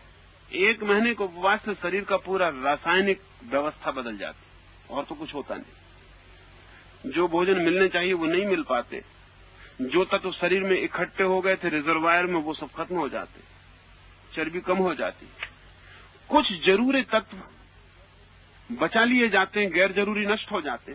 तो शरीर का पूरा जो रासायनिक इंतजाम था महीने भर के पहले वो बदल जाता। विज्ञान कहता है कि 1 महीने परेशान होने की क्या जरूरत है, रासायनिक इंतजाम उसी अनुपात में अभी बदला जा सकता है, इसी वक्त। तो अगर ये रासायनिक इंतजाम अभी बदल जाएगा तो महीने भर बाद महावीर को जो शांति अनुभव हुई वो आपको अभी हो जाएगी। उसका बुनियाद तो वही है। अब जैसे मैं ध्यान में कहता हूं कि आप जोर से श्वास लें, अगर 1 घंटा तीव्र श्वास लेने से होने वाला क्या है? सिर्फ आपके ऑक्सीजन का अनुपात बदल जाए। लेकिन ये ऑक्सीजन का अनुपात तो बाहर से बदला जा सकता है, इसको 1 घंटा आपसे मेहनत करवाना जरूरी नहीं।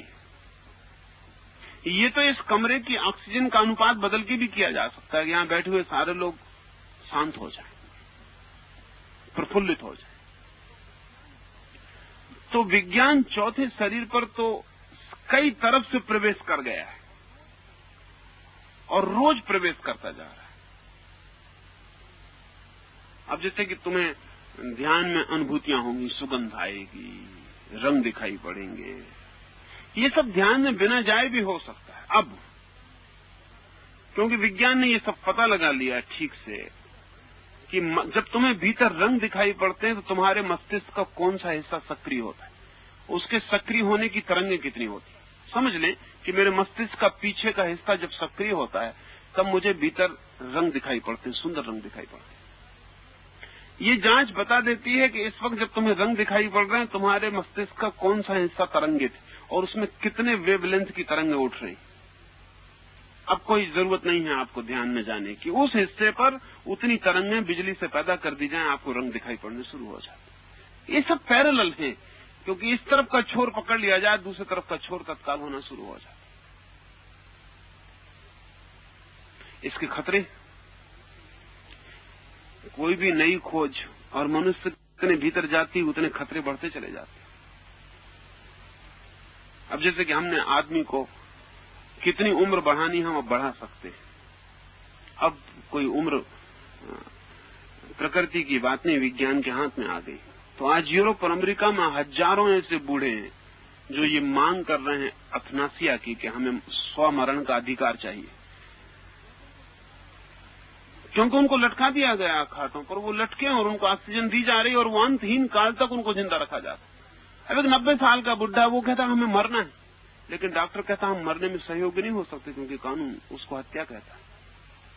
अच्छा, उसका बेटा भी मन में भी सोचता हो कि पिता तकलीफ भोग रहा, तब भी खुले नहीं कह सकता कि पिता को मार डाला जाए, और पिता को अब जिलाया जा सकता है। और एक मशीन पैदा हो गई जो उसको जिलाए रखेगी, अब वो बिल्कुल मरा हुआ जिंदा रहेगा। अब ये एक लिहाज से खतरनाक है।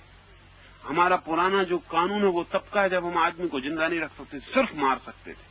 अब कानून बदलने की जरूरत है क्योंकि हम जिंदा भी रख सकते हैं, और इतने सीमा तक जिंदा रख सकते हैं कि वो आदमी चिल्ला के कहने लगे कि मेरे साथ अत्याचार हो रहा है, हिंसा हो रही, कि मैं जिंदा नहीं रहना चाहता हूँ, ये क्या मेरे साथ हो रहा है। यानी कभी हम एक आदमी को सजा देते थे कि इस आदमी ने गुनाह किया, इसकी हत्या कर दो। कोई आश्चर्य नहीं कि 50 साल बाद हम एक आदमी को सजा दें कि इस आदमी ने गुनाह किया, इसको मरने मत देना। इसमें कोई कठिनाई, और ये पहली सजा से ज्यादा बड़ी सजा सिद्ध होगी, क्योंकि मर जाना एक क्षण का मामला है और जिंदा रहना सदियों का हो सकता है। तो जब भी कोई नई खोज होती और मनुष्य के भीतर होती तो उसके दोहरे परिणाम होंगे। इधर नुकसान का भी खतरा है, फायदा भी हो सकता है। ताकत जब भी आती है तो दो तरफा होती है। अब मनुष्य के चौथे शरीर पर विज्ञान चला गया है, जा रहा है, और आने वाले 50 वर्षों में, 50 वर्ष नहीं कहने चाहिए, आने वाले 30 वर्षों में, क्योंकि ये बात तुम्हें शायद ख्याल में ना हो कि हर सदी के अंत पर उस सदी ने जो कुछ किया है वो क्लाइमेक्स पे पहुंच जाता है। हर सदी के अंत पर उस सदी में जो भी पैदा होता है सदी के अंत होते होते अपनी चरम स्थिति में आ जाता है। तो हर सदी अपने काम को अपने अंत तक पूरा करती है। इस सदी ने बहुत से काम उठा रखे हैं जो कि 30 साल में पूरे होंगे। उनमें मनुष्य के मन शरीर पर प्रवेश बहुत बड़ा काम है जो पूरा हो जाए। पांचवा जो शरीर है जिसको मैं आत्म शरीर कह रहा हूं वो चौथे का भी सूक्ष्मतम रूप है। विचार की ही तरंगे नहीं, मेरे होने की भी तरंगे। अगर मैं बिल्कुल भी चुप बैठा हूं, मेरा भीतर कोई विचार नहीं चल रहा है, तब भी मेरा होना भी तरंगित हो रहा है। तुम अगर मेरे पास आओ, मेरे पास कोई विचार नहीं है, तब भी तुम मेरे तरंगों के क्षेत्र में आओगे। और मजा ये है कि मेरे विचार की तरंगें उतनी मजबूत नहीं है और उतनी पेनिट्रेटिंग नहीं है जितने मेरे सिर्फ होने की तरंगे। इसलिए जिस आदमी की निर्विचार स्थिति बन जाती है वो बहुत प्रभावी हो जाता है। उसके प्रभाव का कोई हिसाब लगाना मुश्किल है,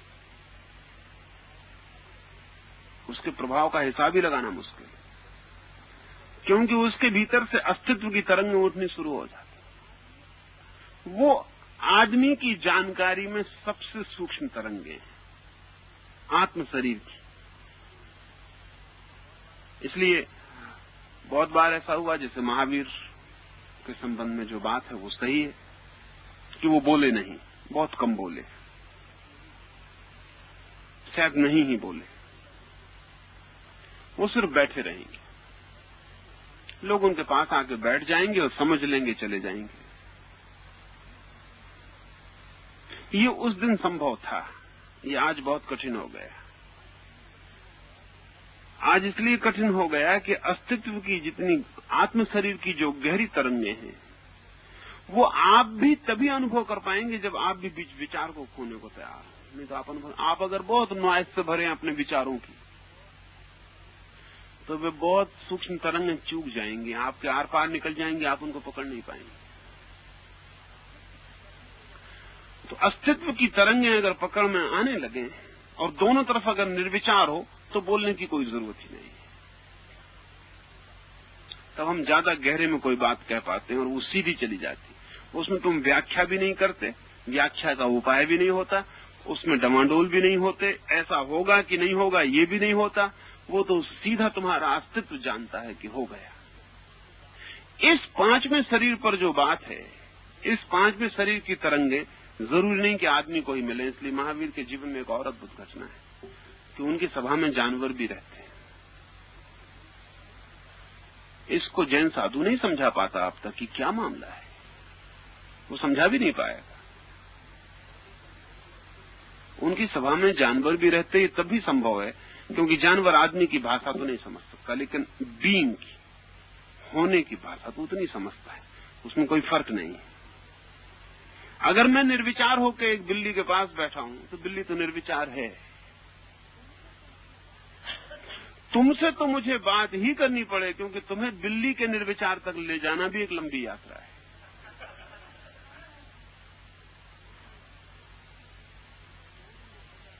तो इसमें कोई कठिनाई नहीं है। अगर आत्म शरीर से तरंगें निकल रही हों तो उसको पशु भी समझ सकते हैं, पौधे भी समझ सकते हैं, पत्थर भी समझ सकते हैं। इसमें कोई कठिनाई नहीं है। इस शरीर तक भी प्रवेश हो जाएगा, पर चौथे के बाद ही हो सकेगा। और चौथे में प्रवेश हो गया है, उसके द्वार कई जगह से तोड़ लिए गए। तो आत्म स्थिति को तो विज्ञान जल्दी स्वीकार कर लेगा, बाद में जरा कठिनाई है। इसलिए मैंने कहा कि 5वें शरीर तक चीजें बड़ी वैज्ञानिक ढंग से साफ हो सकती। बाद में कठिनाई होनी शुरू हो जाए। उसके कारण, क्योंकि विज्ञान को अगर ठीक से हम समझें तो वो स्पेशलाइजेशन है, वो किसी एक दिशा में विशेषज्ञता है, चुनाव है। इसलिए विज्ञान उतना ही गहरा होता जाता है जितना वो किसी चीज के संबंध में, कम से कम चीज के संबंध में ज्यादा से ज्यादा जानने लगता है। To know about the little and to know more, तो दोहरा काम है उसका। ज्यादा जानता है लेकिन और छोटी चीज के संबंध में, और छोटी चीज के संबंध में, और छोटी चीज के संबंध में, छोटी चीज करता जाता है और ज्ञान को बढ़ाता जाता है।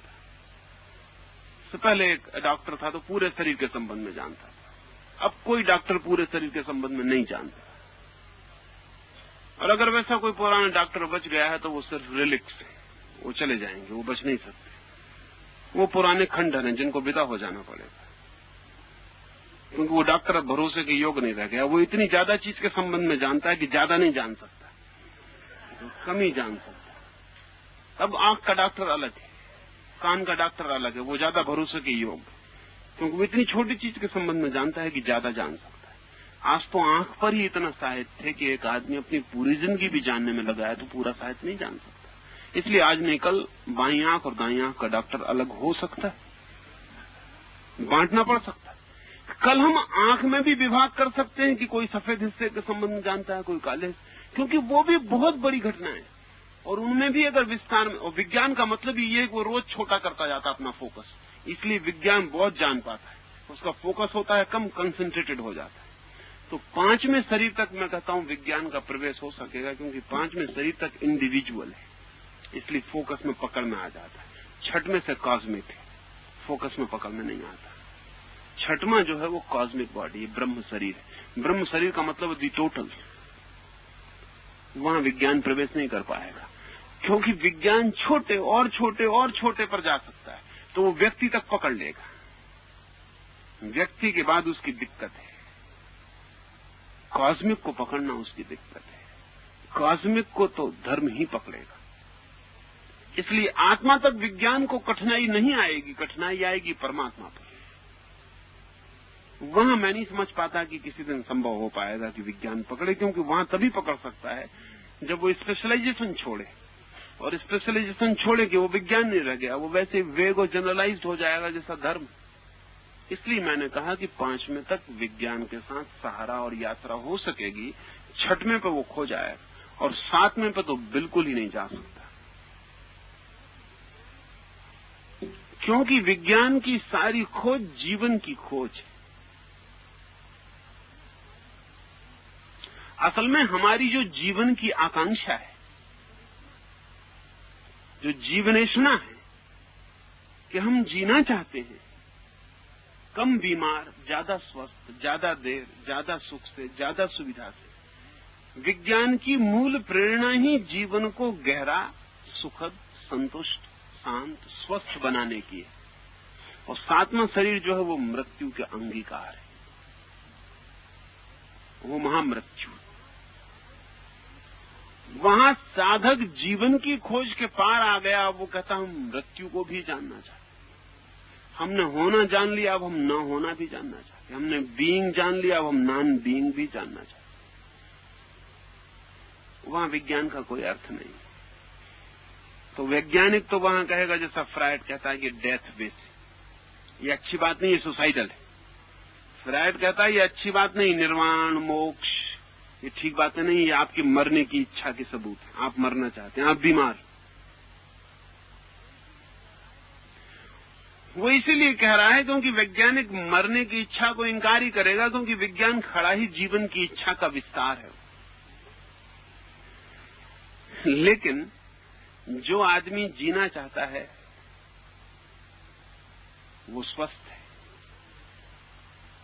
लेकिन एक घड़ी ऐसी आती है तब मरना चाहना भी इतना ही स्वस्थ हो जाता है।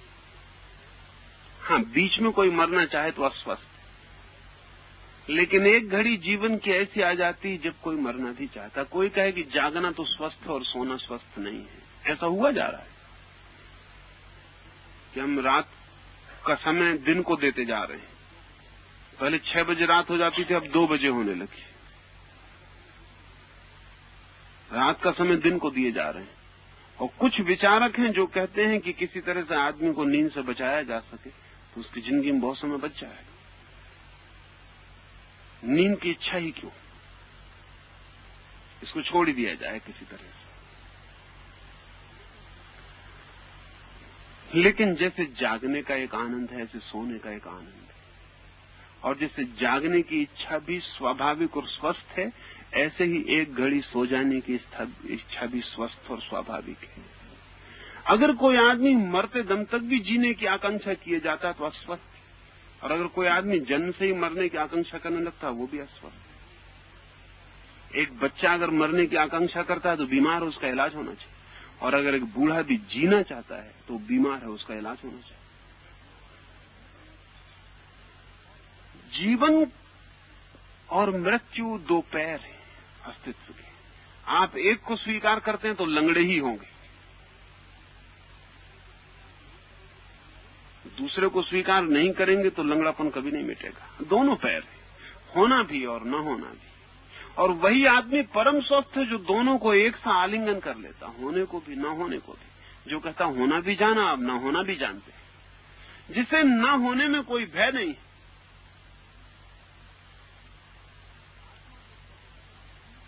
तो 7वां जो शरीर है वो तो सिर्फ उन्हीं साहसी लोगों के लिए है जिन्होंने जीवन जान लिया और अब जो मृत्यु भी जानना चाहते हैं, जो कहते हैं इसे भी खोजेंगे, जो कहते हैं हम इसे भी जानेंगे, जो कहते हैं हम मिट जाने को भी जानना चाहते हैं। ये मिट जाना क्या है, ये खो जाना क्या है, ये न हो जाना क्या है।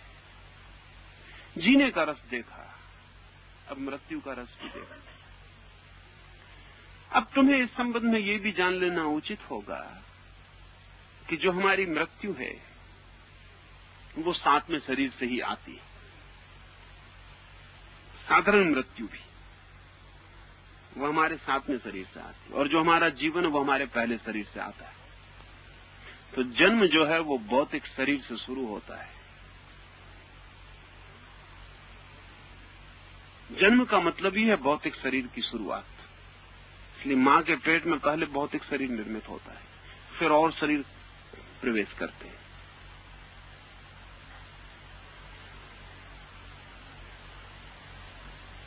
पहला शरीर हमारा जन्म की शुरुआत है, और अंतिम शरीर जिसको निर्वाण शरीर मैंने कहा वो हमारी, वहां से हमारी मृत्यु आती है। और जो इस भौतिक शरीर को जोर से पकड़ लेता है वो इसलिए मौत से बहुत डरता है, और जो मौत से डरता है वो 7वें शरीर को नहीं जान पाएगा कभी। इसलिए धीरे धीरे भौतिक शरीर से पीछे हटते हटते वो घड़ी आ जाती जब हम मौत को भी अंगीकार कर लेते, तभी हम जान पाते। और जो मौत को जान लेता है वो परिपूर्ण अर्थों में मुक्त हो जाता है, क्योंकि तब जीवन और मृत्यु एक ही चीज के 2 पहलू हो जाते हैं और वो दोनों के बाहर हो जाते हैं। ये 7वें शरीर तक विज्ञान कभी जाएगा इसकी कोई आशा नहीं है। 6वें शरीर तक जा सकेगा इसकी संभावना नहीं है। 5वें तक जा सकता है क्योंकि 4थे के द्वार खुल गए हैं और 5वें पे जाने में कोई कठिनाई नहीं रह गई। वस्तुतः सिर्फ ऐसे लोगों की जरूरत है जिनके पास वैज्ञानिक बुद्धि हो और जिनके पास धार्मिक हृदय हो, वो अभी प्रवेश कर जाएं। ये मुश्किल कॉम्बिनेशन है थोड़ा सा, क्योंकि वैज्ञानिक की जो ट्रेनिंग है वो उसे धार्मिक होने से कई दिशाओं से रोक देती है, और धार्मिक की जो ट्रेनिंग है उसे वैज्ञानिक होने से कई दिशाओं से रोक देती है। तो इन दोनों ट्रेनिंग का कहीं ओवरलैपिंग नहीं हो पाता, इस बड़ी कठिनाई है। कभी ऐसा होता है, जब भी ऐसा होता है तब दुनिया में एक नई पीक ज्ञान की, एक नया शिखर पैदा हो जाता है। जब भी कभी ऐसा होता है, जैसे पतंजलि, अब आदमी वैज्ञानिक बुद्धि का है और धर्म में प्रवेश कर गया, तो उसने योग को एक चोटी पे पहुंचा दिया जिसके बाद फिर उस चोटी को पार करना अब तक संभव नहीं हुआ है। एक ऊंचाई पर बात चलेगी कि पतंजलि को मरे बहुत वक्त हो गया, बहुत काम हो सकता था, लेकिन पतंजलि जैसा आदमी नहीं मिल सका, जिसके पास एक वैज्ञानिक की बुद्धि थी और जिसके पास एक धार्मिक साधना का जगत था। एक ऐसे शिखर पे बात पहुंच गई, उसके बाद फिर योग का कोई शिखर दूसरा उससे ऊंचा नहीं उठा सका। अरविंद ने बहुत कोशिश की लेकिन सफल नहीं हो सके। अरविंद के पास भी एक वैज्ञानिक की बुद्धि थी और शायद पतंजलि से ज्यादा थी, क्योंकि सारा शिक्षण उनका पश्चिम में हुआ। अरविंद का शिक्षण बड़ा महत्वपूर्ण है। बाप ने अरविंद को हिंदुस्तान से बहुत छोटी उम्र में 5-6 वर्ष की उम्र में भेज दिया और सख्त मनाही की कि अब इसे हिंदुस्तान तब तक वापस नहीं लौटाना जब तक ये पूरा मैच्योर न हो जाए। ये हालत आ गई कि बाप के मरने का वक्त आ गया और लोगों ने चाहा कि अरविंद को वापस भेज दें। उन्होंने कहा कि नहीं, मैं मर जाऊं ये बेहतर। लेकिन लड़का पूरी तरह पश्चिम को पी के लौटे, पूरब की छाया भी न पड़ जाए उस पर, उसे खबर भी न दी जाए कि मैं मर गया। हिम्मत भर बाप था ऐसे। तो अरविंद पूरे पश्चिम को पी के लौटे। अगर हिंदुस्तान में कोई आदमी ठीक अर्थों में वेस्टर्न था तो वो अरविंद थे। वो अपनी भाषा उनको लौट के सीखने पड़ी, मातृभाषा। वो तो सब भूल भाल गए थे। तो विज्ञान तो पूरा हो गया इस आदमी में, लेकिन धर्म पीछे से आरोपित था, वो बहुत गहरा नहीं जा सका। धर्म जो था वो बहुत बाद में ऊपर से प्लांटेड था, वो बहुत गहरा नहीं जा सका। नहीं तो पतंजलि से ऊंचा शिखर अरविंद छू सकते थे, वो नहीं हो सका। वो ट्रेनिंग जो थी पश्चिम की, वो बहुत गहरे अर्थों में बाधा बन गई। और बाधा इस तरह से बन गई कि वो जैसा वैज्ञानिक सोचता है उसी तरह से सोचने में लग गए। तो डार्विन की सारी एवोल्यूशन वो धर्म में ले आए। पश्चिम से जो जो ख्याल लाए थे उन सब ने धर्म में प्रवेश कर दिया, लेकिन धर्म का उनके पास कोई ख्याल नहीं था वो जो विज्ञान में प्रवेश कर। इसलिए विज्ञान की बड़ी काया, बड़ा वॉल्यूमिनस साहित्य उन्होंने रच डाला, लेकिन उसमें धर्म नहीं है। धर्म उसमें बहुत ऊपरी है। जब भी कभी ऐसा हुआ है कि वैज्ञानिक बुद्धि और धार्मिक बुद्धि का कहीं कोई तालमेल हो गया तो बड़ा शिखर छुआ जा सकता है। ऐसा पूरब में हो सकेगा, इसकी संभावना कम होती जाती है, क्योंकि पूरब के पास धर्म भी खो गया और विज्ञान तो है ही नहीं। पश्चिम में हो सके इसकी संभावना ज्यादा है, क्योंकि विज्ञान अतिशय हो गया है। और जब भी कोई अतिशय हो जाती चीज तो पेंडुलम दूसरी तरफ झूलना शुरू हो जाता। तो पश्चिम का जो बहुत बुद्धिमान वर्ग है वो जिस रस से अब गीता को पढ़ता है उस रस से हिंदुस्तान में कोई नहीं पढ़ता। जब पहली दफा सपनहार ने गीता पढ़ी तो सिर पर रख के वो नाचने लगा, नाचता हुआ घर के बाहर आ गया। और लोगों ने कहा क्या हो गया, पागल हो गया? उसने कहा कि ग्रंथ पढ़ने योग नहीं, सिर पर रख के नाचने योग। मुझे पता ही नहीं था कि ऐसी बात कहने वाले लोग भी हो गए। ये क्या कह दिया? ये भाषा में आ सकता है, ये शब्द में बन सकता है। मैं तो सोचता था बन ही नहीं सकता, ये तो बन गया, ये तो कुछ बात कह दी गई। अब हिंदुस्तान में गीता सिर पर रख के नाचने वाला आदमी नहीं मिलेगा। हाँ, बहुत लोग मिलेंगे जो गीता की बैलगाड़ी बना के और उस पर सवार होके चल रहे हैं, वो लोग मिलेंगे। वो उनसे कोई अर्थ नहीं होता। पर इस सदी के पूरे होते होते एक बड़ा शिखर छू लिया जा सकेगा, क्योंकि जब जरूरत होती है तो हजार कारण सारे जगत में सक्रिय हो जाते हैं। आइंस्टीन मरते मरते धार्मिक आदमी होकर मरा है, जीते जीती वैज्ञानिक था, मरते मरते धार्मिक आदमी होकर मरा है। इसलिए जो दूसरे बहुत अतिशय वैज्ञानिक हैं वो कहते हैं आइंस्टीन की आखिरी बातों को गंभीरता से नहीं लेना चाहिए, उसका दिमाग खराब हो गया हो, क्योंकि आखिर में उसने जो कहा है वो बहुत अद्भुत है। आइंस्टीन आखिरी वक्त कहते मरा है कि मैं सोचता था जगत को जान लूंगा, लेकिन जितना जाना उतना पाया कि जानना असंभव है, जानने को अनंत शेष है। और मैं सोचता था कि एक दिन विज्ञान जगत के रहस्य को तोड़ के गणित का सवाल बना देगा, मिस्ट्री खत्म हो जाएगी। लेकिन गणित का सवाल बड़ा होता चला गया, जगत की मिस्ट्री तो कम न हुई, गणित का सवाल ही और बड़ी मिस्ट्री हो गया। अब उसको भी हल करना मुश्किल है। पश्चिम में और भी चोटी के 2-4 वैज्ञानिक धर्म की परिधि के करीब घूम रहे हैं। विज्ञान में वैसी संभावनाएं पैदा हो गई क्योंकि वो जैसे तीसरे शरीर के करीब पहुंच रहा है, दूसरे को वो पार कर गया है। जैसे वो तीसरे के करीब पहुंच रहा है, धर्म की प्रतिध्वनि अनिवार्य है, क्योंकि अब वो अनसर्टेनिटी के, प्रोबेबिलिटी के, अनिश्चय के, अननोन के जगत में खुद ही प्रवेश कर रहा है। अब उसको कहीं न कहीं स्वीकार करना पड़ेगा, अज्ञात है। अब उसको स्वीकार करना पड़ेगा, जो दिखाई पड़ता है उससे अतिरिक्त भी है, जो नहीं दिखाई पड़ता वो भी है, जो नहीं सुनाई पड़ता वो भी है। क्योंकि आज से 100 ही साल पहले हम कह रहे थे जो नहीं सुनाई पड़ता वो नहीं, जो नहीं दिखाई पड़ता वो नहीं, जो नहीं स्पर्श में आता वो नहीं। अब विज्ञान कहता है नहीं, इतना है कि स्पर्श में तो बहुत कम आता है, स्पर्श की तो बड़ी सीमा है, अस्पर्श का बड़ा विस्तार। इतना है कि सुनाई तो बहुत कम पड़ता है, न सुनाई पड़ने वाला अनंत है। इतना है कि दिखाई तो छोटा सा पड़ता है, न दिखाई पड़ने वाला अदृश्य अछोर है। असल में अब हमारी आंख जितना पकड़ती बहुत छोटा सा पकड़ती है। एक खास वेवलेंथ पर हमारी आंख पकड़ती है, और एक खास वेवलेंथ हमारा कान सुनता है, और उसके नीचे करोड़ों वेवलेंथ है, उसके ऊपर करोड़ों वेवलेंथ। कभी ऐसी भूल हो जाती है। एक आदमी पिछले दफा आल्स पर कहीं किसी पहाड़ पर चढ़ता था और गिर पड़ा।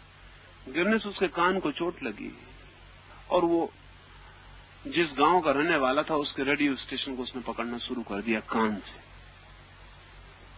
जब वो अस्पताल में भर्ती था तो वो बहुत मुश्किल में पड़ गया। वो दिन भर, अब वहां कोई ऑन ऑफ करने का उपाय नहीं कान में अभी। पहले तो वो समझा कि कुछ क्या हो रहा है, मेरा दिमाग खराब हो रहा है, क्या हो रहा है, लेकिन धीरे धीरे चीजें साफ होने लगी। और उसने डॉक्टर से कहा ये क्या हो रहा है, आसपास कोई रेडियो बजाता है या क्या बात है अस्पताल में, क्योंकि मुझे सब सुनाई पड़ता है। ना रेडियो अस्पताल में कहाँ बज रहा है, आपको वहम हो गया होगा। उसने कहा कि नहीं, मुझे ये समाचार सुनाई पड़ रहे हैं। डॉक्टर भागा, बाहर गया, ऑफिस में जाकर रेडियो बजाया। उस वक्त उसके गांव के स्टेशन पे समाचार सुनाई पड़ रहे थे, जो उसने बताए थे वो बताया जा रहा था। फिर तो तालमेल बिठाया गया, पाया गया उसका कान सक्रिय हो गया है। उसका कान जो है वेवलेंथ बदल गई चोट लगने से। आज नहीं कल रेडियो ऐसा अलग हो ये गलत है। आज नहीं कल ये इंतजाम हो जाएगा, हम कान की वेवलेंथ सीधा डाइवर्ट कर सके, कान में एक मशीन ऊपर से लगा लें, उसकी वेवलेंथ बदल सके तो वो उस स्तर पर सुन सके। करोड़ों आवाजें हमारे आसपास से गुजर रही, छोटी मोटी आवाजें नहीं, क्योंकि हमको अपने कान के नीचे की आवाज भी सुनाई नहीं पड़ती, उससे बड़ी आवाज भी नहीं सुनाई पड़ती। अगर एक तारा टूटता है तो उसकी भयंकर गर्जना की आवाज हमारे चारों तरफ से निकलती, लेकिन हम सुन नहीं पाते, हम बहरे हो जाए। बड़ी बड़ी आवाजें निकल रही, बड़ी छोटी आवाजें निकल रही, वो हमारे पकड़ में नहीं है। बस एक छोटा सा दायरा है हमारा, जैसे कि हमारी शरीर की गर्मी का एक दायरा है। 98 डिग्री से 110 डिग्री के बीच हम जीते। इधर 98 से नीचे गिरना शुरू हुए कि मरने के करीब पहुंचे, उधर 110 के पार गए कि मरे। ये 10-12 डिग्री की हमारी कुल दुनिया है। गर्मी बहुत है, आगे भी बहुत है, पीछे भी कम बहुत है, उससे हमारा कोई संबंध नहीं है। इसी तरह हर चीज की हमारी एक सीमा है, पर उस सीमा के बाहर जो है उसके बाबत वो भी है। विज्ञान ने उसकी स्वीकृति शुरू कर दी। स्वीकृति होती है, फिर धीरे से खोज शुरू हो जाती है कि वो कहाँ है, कैसी है, क्या है। उस सबको जाना जा सकेगा, उस सबको पहचाना जा सकेगा। और इसलिए मैंने कहा था कि 5वें तक संभव हो सकता है।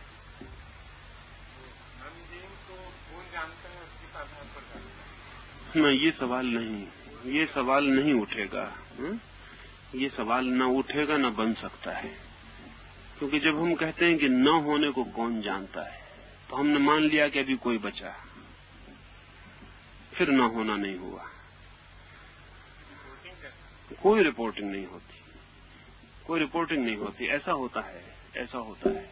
जैसे रात को तुम सोते हो, जब तक तुम जागे होते हो तभी तक का तुम्हें पता होता है। जिस वक्त तुम सो जाते हो उस वक्त तुम्हें पता नहीं होता, जागते तक का पता होता। तो रिपोर्टिंग जागने की करते हो तुम, लेकिन आमतौर से तुम कहते हो उल्टा हो, रिपोर्टिंग गलत। तुम कहते हो मैं 8 बजे सो गया, तुम्हें कहना चाहिए मैं 8 बजे तक जगता था, क्योंकि सोने की तुम रिपोर्ट नहीं कर सकते, क्योंकि सो गए तो रिपोर्ट कौन करेगा। उस तरफ से रिपोर्ट होती है कि मैं 8 बजे तक जागता था, यानी 8 बजे तक मुझे पता था कि अभी मैं जाग रहा हूं, लेकिन 8 बजे के बाद मुझे पता नहीं। फिर मैं सुबह 6 बजे उठ आया, तब मुझे पता है। बीच में एक गैप छूट गया 8 बजे और 6 बजे के बीच का, उस वक्त मैं सोया था। ये इन्फ्रेंस है। ये उदाहरण के लिए तुमसे कह रहा हूं, उदाहरण के लिए तुमसे कह रहा हूं कि तुम्हें छठवें शरीर तक का पता होगा। 7वें शरीर में तुम डुबकी लगा कि 6वें में वापस आओगे, तब तुम कहोगे अरे मैं कहीं और चला गया था, नॉन बीइंग हो गया था। ये जो रिपोर्टिंग है, ये रिपोर्टिंग 6वें शरीर तक है। इसलिए 7वें शरीर के बाबत कुछ लोगों ने बात ही नहीं की। नहीं करने का भी कारण था, क्योंकि जिसको नहीं कहा जा सकता उसको कहना ही क्यों। अभी एक आदमी था विटगेंस्टीन, उसने बड़ी कीमती कुछ बातें लिखी। उसमें एक बात उसकी ये भी है कि that which can not be said must not be said. जो नहीं कही जा सकती उसको कहना ही नहीं चाहिए, क्योंकि बहुत लोगों ने उसको कह दिया और हमको दिक्कत में डाल दिया। क्योंकि वो साथ उनकी शर्त ये भी है कि नहीं कही जा सकती, फिर कहा भी है, तो कहना जो है वो नेगेटिव रिपोर्टिंग है। वो उस स्थिति की नहीं, उस स्थिति के पहले तक की, आखिरी पड़ाव तक की खबर है कि यहां तक मैं था, इसके बाद मैं नहीं था, क्योंकि इसके बाद मैं न जानने वाला था, न कुछ जानने को बचा था, न कोई रिपोर्ट लाने वाला था, न कोई रिपोर्ट की जगह थी। मगर एक सीमा के बाद ये हुआ था, उस सीमा के पहले मैं था बस। तो वो सीमा रेखा 6वें शरीर की सीमा रेखा। 6वें शरीर तक वेद, उपनिषद, गीता, बाइबल जाते हैं। असल में जो अगोचर और अवर्णनीय जो है वो 7वां है। 6वें तक कोई अड़चन नहीं है, 5वें तक तो बड़ी सरलता है, लेकिन उसकी कोई, क्योंकि बचता नहीं कोई जानने वाला, जानने को भी कुछ नहीं बचता। असल में जिसको हम बचना कहें वही नहीं बचता। ये जो खाली अंतराल है, ये जो शून्य है, इसको हम कहेंगे तो हमारे सब शब्द निषेधात्मक होंगे। इसलिए वेद उपनिषद कहेंगे नेति नेति। वो कहेंगे कि ये मत पूछो वहां क्या था, ये हम बता सकते हैं क्या क्या नहीं था। This is not, that is not, ये भी नहीं था, वो भी नहीं था। और ये मत पूछो कि क्या था, वो हम न कहेंगे। हम इतने बता सकते हैं कि ये भी नहीं था, ये पत्नी भी नहीं थी, पिता भी नहीं था, पदार्थ भी नहीं था, अनुभव भी नहीं था, ज्ञान भी नहीं था, मैं भी नहीं था, अहंकार भी नहीं था, जगत भी नहीं था, परमात्मा भी नहीं था, नहीं था। ये हम, क्योंकि ये हमारे 6वें की सीमा रेखा बनती है। क्या था तो एकदम चुप हो जाए, उसको नहीं कहा जा सकेगा। इसलिए ब्रह्म तक खबरें दे दी गई। इसलिए जिन लोगों ने ब्रह्म के बाद की खबरें दी, खबर तो निषेधात्मक होगी, इसलिए वो हमको नेगेटिव लगे। जैसे बुद्ध ने बड़ी मेहनत की उस के बाबत खबर देने की, इसलिए सब नकार है, इसलिए सब निषेध है। इसलिए हिंदुस्तान के मन को बात नहीं पकड़ी। ब्रह्म ज्ञान हिंदुस्तान को पकड़ता था, वहां तक पॉजिटिव चलता है, ब्रह्म ऐसा है, आनंद है, चित्त है, सत्य है, यहां तक चलता है, यहां तक पॉजिटिव असर्शन हो जाता है। हम कह सकते हैं ये है, ये है, ये है। बुद्ध ने जो है नहीं है उसकी बात करनी, वो 7वें की बात करने की, शायद उन अकेले आदमी ने 7वें की बात करने की बड़ी मेहनत की। इसलिए बुद्ध की जड़ें उखड़ गई इस मुल्क से, क्योंकि वो जिस जगह की बात कर रहे थे वहां जड़ें नहीं है, जिस जगह की बात कर रहे थे वहां के लिए कोई आकार नहीं है, रूप नहीं है। हम सब सुनते थे, हमें लगा कि बेकार है, वहां जाके भी क्या करेंगे जहां कुछ भी नहीं है। हमें तो कुछ ऐसी जगह बताइए जहां हम तो होंगे कम से कम। बुद्ध ने कहा तुम तो होगे ही नहीं, तो हमें लगा कि फिर इस खतरे में क्यों पड़ना, हम तो अपने को बचाना चाहते हैं आखिर तक। इसलिए बुद्ध और महावीर दोनों मौजूद थे, लेकिन महावीर की बात लोगों को ज्यादा समझ में पड़ी, क्योंकि महावीर ने 5वें के आगे बात ही नहीं की, 6वें की भी बात नहीं की। क्योंकि महावीर के पास एक वैज्ञानिक चित्त था और उनको 6वां भी लगा कि वो भी शब्द वहां डमाडोल संदिग्ध हो जाते हैं। 5वें तक शब्द बिल्कुल स्थिर चलता है और एकदम वैज्ञानिक रिपोर्टिंग संभव है कि हम कह सकते हैं ऐसा है, ऐसा है। क्योंकि 5वें तक हमारा जो अनुभव है उससे तालमेल खाती हुई चीजें मिल जाती हैं।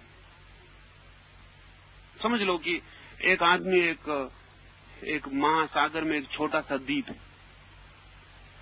उस द्वीप पर एक ही तरह के फूल खिलते हैं, छोटा द्वीप है, एक ही तरह के फूल खिलते हैं। 10-50 लोग उस द्वीप पर रहते हैं, वो कभी बाहर नहीं गए। तो वहां से कोई यात्री जहाज निकल रहा है और एक उनमें कोई बुद्धिमान आदमी है, वो उसको अपने जहाज पर ले आता है, वो अपने देश में उसे ले आता है। वो यहाँ हजारों तरह के फूल देखता है। फूल का मतलब उसके लिए एक ही फूल था। फूल का मतलब वही फूल था जो उसके द्वीप पर होता था। पहली दफे फूल के मतलब का विस्तार होना शुरू होता है। फूल का मतलब वही नहीं था जो था। अब उसे पता चलता है कि फूल तो हजारों। वो कमल देखता है, वो गुलाब देखता है, वो चंपा देखता है, चमेली देखता है। अब वो बड़ी मुश्किल में पड़ जाता है कि मैं जाके लोगों को कैसे समझाऊंगा कि फूल का मतलब यही फूल नहीं होता। फूलों के नाम होते हैं, उसके द्वीप पे नाम नहीं होंगे, क्योंकि जहां एक होता वहां नाम नहीं होता, वहां फूल ही नाम होगा। वो काफी है। गुलाब का फूल कहने की कोई जरूरत नहीं, चंपा का फूल कहने की कोई जरूरत नहीं। और वो कहेगा कि मैं उनको कैसे समझाऊंगा कि चंपा क्या है। वो कहेंगे फूल ही ना। तो फूल तो उनका एक साफ है उनके सामने। अब वो आदमी लौटता है, अब वो बड़ी मुश्किल में पड़ गया है। फिर भी कुछ उपाय है, क्योंकि एक फूल तो कम से कम उस द्वीप पर है। फूल तो है कम से कम। वो बता सकता है कि ये लाल रंग है, सफेद रंग का भी फूल होता है, उसको ये नाम कहते हैं। ये छोटा फूल है, बहुत बड़ा फूल होता है, उसको कमल कहते हैं। फिर भी उस द्वीप के निवासियों को वो थोड़ा बहुत कम्युनिकेट कर पाएगा, क्योंकि एक फूल उनकी भाषा में है और दूसरे फूलों को भी थोड़ा इशारा किया जा सकता है। लेकिन समझ लें कि वो आदमी चांद पे चला जाए, वो आदमी जहाज पे बैठ के किसी द्वीप पर ना आए, बल्कि एक अंतरिक्ष यात्री उसको चांद पे ले जाए, जहां फूल है ही नहीं, जहां पौधे नहीं, जहां हवा का आयतन अलग है, दबाव अलग है, और वो अपने द्वीप पे वापस लौटे और उस द्वीप के लोग पूछें कि तुम क्या देख कर आए, चांद पर क्या पाया, तो खबर देना और मुश्किल हो जाए, क्योंकि कोई तालमेल नहीं बैठता कि वो कैसे खबर दे, क्या कहे, वहां क्या देखा। उसकी भाषा में उसे कोई शब्द ना मिले। ठीक ऐसी स्थिति है। 5वें तक हमारी जो भाषा है उससे हमें शब्द मिल जाते हैं, पर वो शब्द ऐसे होते हैं कि 1000 फूल और एक फूल का फर्क होता है। 6वें से भाषा गड़बड़ होनी शुरू हो जाती है। 6वें से हम ऐसी जगह पहुंचते हैं जहां एक और अनेक का भी फर्क नहीं है और मुश्किल होनी शुरू हो जाती है। फिर भी निषेध से थोड़ा बहुत काम चलाया जा सकता है, या टोटलिटी की धारणा से थोड़ा बहुत काम चलाया जा सकता है। हम कह सकते हैं कि वहां कोई सीमा नहीं है, असीम है। सीमाएं हम जानते हैं, असीम हम नहीं जानते। तो सीमा के आधार पर हम कह सकते हैं कि वहां सीमाएं नहीं है, असीम है। तो भी थोड़ी धारणा मिलेगी, हालांकि पक्की नहीं मिलेगी। हमें शक तो होगा कि हम समझ गए, हम समझेंगे नहीं, इसलिए बड़ी गड़बड़ होती है। हमें लगता है कि हम समझ गए, ठीक तो कह रहे हैं कि सीमाएं वहां नहीं, लेकिन सीमाएं नहीं होने का क्या मतलब होता है? हमारा सारा अनुभव सीमा का है। ये वैसे ही समझना है जैसे उस द्वीप के आदमी कहेंगे अच्छा हम समझ गए, फूल ही ना। वो आदमी कहेगा नहीं, उस फूल को मत समझ लेना, क्योंकि उससे कोई मामला नहीं है, हम बहुत दूसरी बात कर रहे हैं। ऐसा फूल तो वहां होता ही नहीं, वो कहेगा। तो वो लोग कहेंगे फिर उनको फूल किस लिए कहते हो जब ऐसा फूल नहीं होता? फूल तो यही है। हमको भी शक होता है कि हम समझ गए, कहते हैं असीम है परमात्मा, हम कहते हैं समझ गए, लेकिन हमारा सारा अनुभव सीमा का है, समझे हम कुछ भी नहीं। सिर्फ सीमा शब्द को समझने की वजह से, उसमें आ लगाने से हमको लगता है कि सीमा वहां नहीं होंगी, हम समझ गए, लेकिन सीमा नहीं होंगी। इसको जब कंसीव करने बैठेंगे कि कहाँ होगा ऐसा जहां सीमा नहीं होंगी, तब आप घबरा जाएंगे, क्योंकि आप कितना ही सोचें सीमा रहेगी। आप और बढ़ जाएं, अरब खरब संख्या टूट जाए, मील और प्रकाश वर्ष समाप्त हो जाएं, जहां भी आप रोकेंगे फौरन सीमा खड़ी हो जाए। असीम का मतलब हमारे मन में इतना ही हो सकता है जिसकी सीमा बहुत दूर है, ज्यादा से ज्यादा इतनी दूर है कि हमारी पकड़ में नहीं आती, लेकिन होगी तो। चूक गए, वो नई बात पकड़ में आई। इसलिए छठवें तक की बात कही जाएगी, लोग समझेंगे, समझ गए, समझेंगे नहीं। सातवें की बात तो इतना भी नहीं समझेंगे कि समझ गए। सातवें की बात का तो कोई सवाल ही नहीं। वो तो साथ भी कह देंगे क्या एब्सर्ड बातें कर रहे हो, ये क्या कह रहे हो। इसलिए सातवें के लिए फिर हमने एब्सर्ड शब्द खोजे जिनका कोई अर्थ नहीं होता, जैसे ओम। इसका कोई अर्थ नहीं होता, इसका कोई अर्थ नहीं होता, ये अर्थहीन शब्द है। ये हमने सातवें के लिए प्रयोग किया। जब कोई जिद्दी करने लगा, छठवें तक हमने बात की, जब वो जिद्दी करने लगा हमने कहा ओम। इसलिए सारे शास्त्र सब लिखने के बाद आखिर में ओम शांति। ओम शांति का मतलब आप समझते हैं, सातवां समाप्त, अब इसके आगे नहीं बात।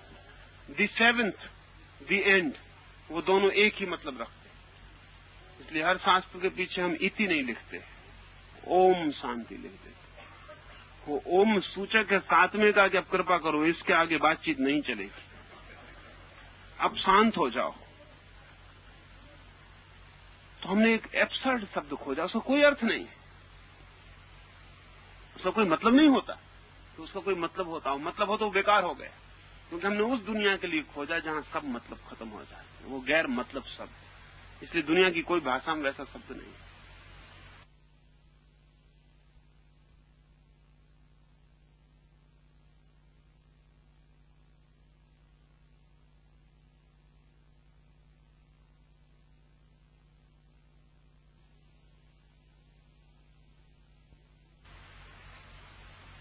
प्रयोग किए गए जैसे अमीन, पर वो शांति का मतलब है उसका प्रयोग किए गए, लेकिन ओम जैसा शब्द नहीं है। जैसा कि ईसाई प्रार्थना करेगा, आखिर में कहेगा अमीन, वो ये कह रहा बस खत्म, शांति, इसके बाद अब शब्द नहीं।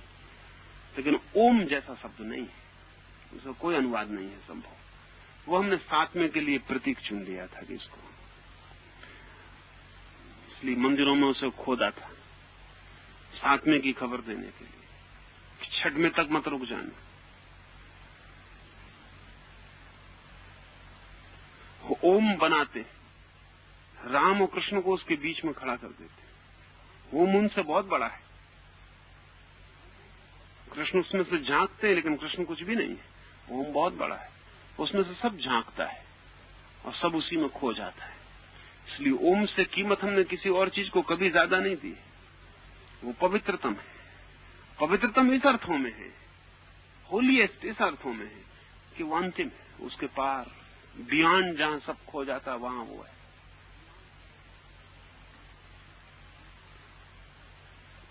तो सातवें की रिपोर्टिंग की बात नहीं होती है। हाँ, इसी तरह नकार की खबरें दी जा सकती हैं, ये नहीं होगा, ये नहीं होगा, लेकिन ये भी छठवें तक ही सार्थक है। सातवें के संबंध में इसलिए बहुत लोग चुप ही रह गए, या जिन्होंने कहा वो कह के बड़ी झंझट में पड़े, और कहते हुए, बार बार कहते हुए उनको कहना पड़ा कि ये कहा नहीं जा सकता।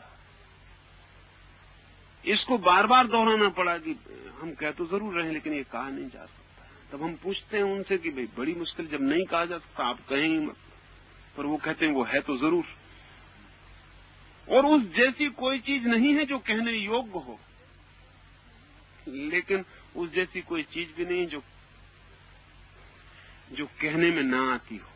कहने योग्य तो बहुत है, खबर देने योग्य है बहुत, रिपोर्टेबल वही है कि उसकी कोई खबर दे, लेकिन कठिनाई भी यही कि उसकी कोई खबर नहीं हो सकती। उसे जाना जा सकता है, कहा नहीं जा सकता। और इसलिए उस तरफ से आके जो लोग गूंगे की तरह खड़े हो जाते हैं हमारे बीच में, जो बड़े मुखर थे, जिनके पास बड़ी वाणी थी, जिनके पास बड़े शब्द की सामर्थ्य थी, जो सब कह पाते थे, जब वे भी अचानक गूंगे की तरह खड़े हो जाते, तब उनका गूंगापन कुछ कहता है। उनकी गूंगी आंखें कुछ कहती। जैसा तुम पूछते हो, ऐसा बुद्ध ने नियम बना रखा था कि वो कहते ये पूछो ही मत, ये पूछने योग्य ही नहीं, ये जानने योग्य। तो वो कहते ये अव्याख्या, इसकी व्याख्या मत करवाओ, मुझसे गलत काम मत करवाओ।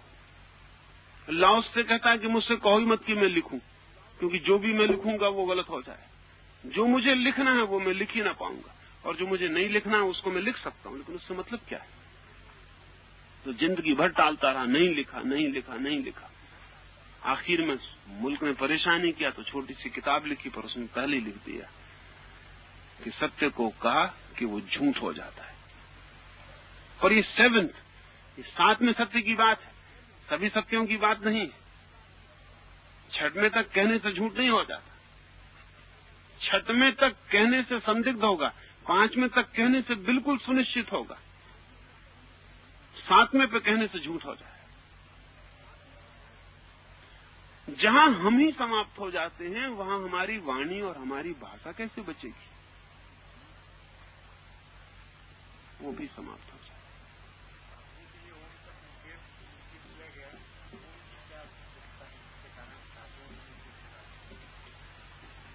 ओम को चुनने के दो कारण हैं। एक तो एक ऐसे शब्द की तलाश थी जिसका अर्थ ना हो, जिसका तुम अर्थ ना लगा पाओ, क्योंकि अगर तुम अर्थ लगा लो तो वो पांचवें के इस तरफ का हो जाएगा। एक ऐसा शब्द चाहिए था जो एक अर्थ में मीनिंगलेस हो। हमारे सब शब्द मीनिंगफुल हैं, शब्द बनाते हम इसलिए कि उसमें अर्थ होना चाहिए। अगर अर्थ ना हो तो शब्द की जरूरत क्या है, उसे हम बोलने के लिए बनाते हैं। और बोलने का प्रयोजन ही ये है कि मैं तुम्हें कुछ समझा पाऊं। मैं जब शब्द बोलूं तो तुम्हारे पास कोई अर्थ का इशारा हो पाए। जब लोग सातवें से लौटे या सातवें को जाना तो उन्हें लगा कि इसके लिए कोई भी शब्द बनाएंगे, उसमें अगर अर्थ होगा तो वो पांचवें शरीर के पहले का हो जाएगा तत्काल।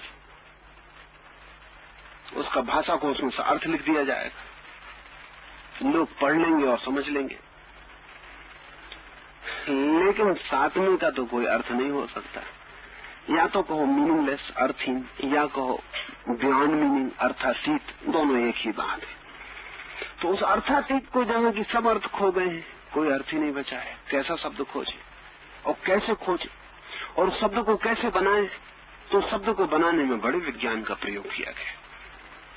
वो शब्द बनाया बहुत ही कल्पनाशील और बड़े विजन और बड़े दूरदृष्टि से वो शब्द बनाया गया, क्योंकि बनाया जा रहा था और एक रूट, एक मौलिक शब्द था जो मूल आधार पर खड़ा करना था।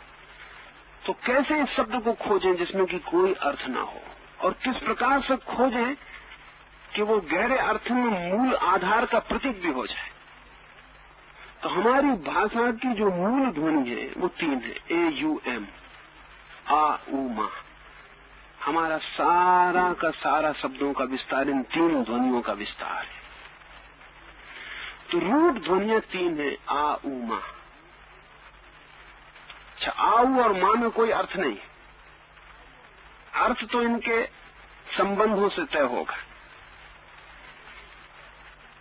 आ जब अब बन जाएगा तो अर्थपूर्ण हो जाएगा।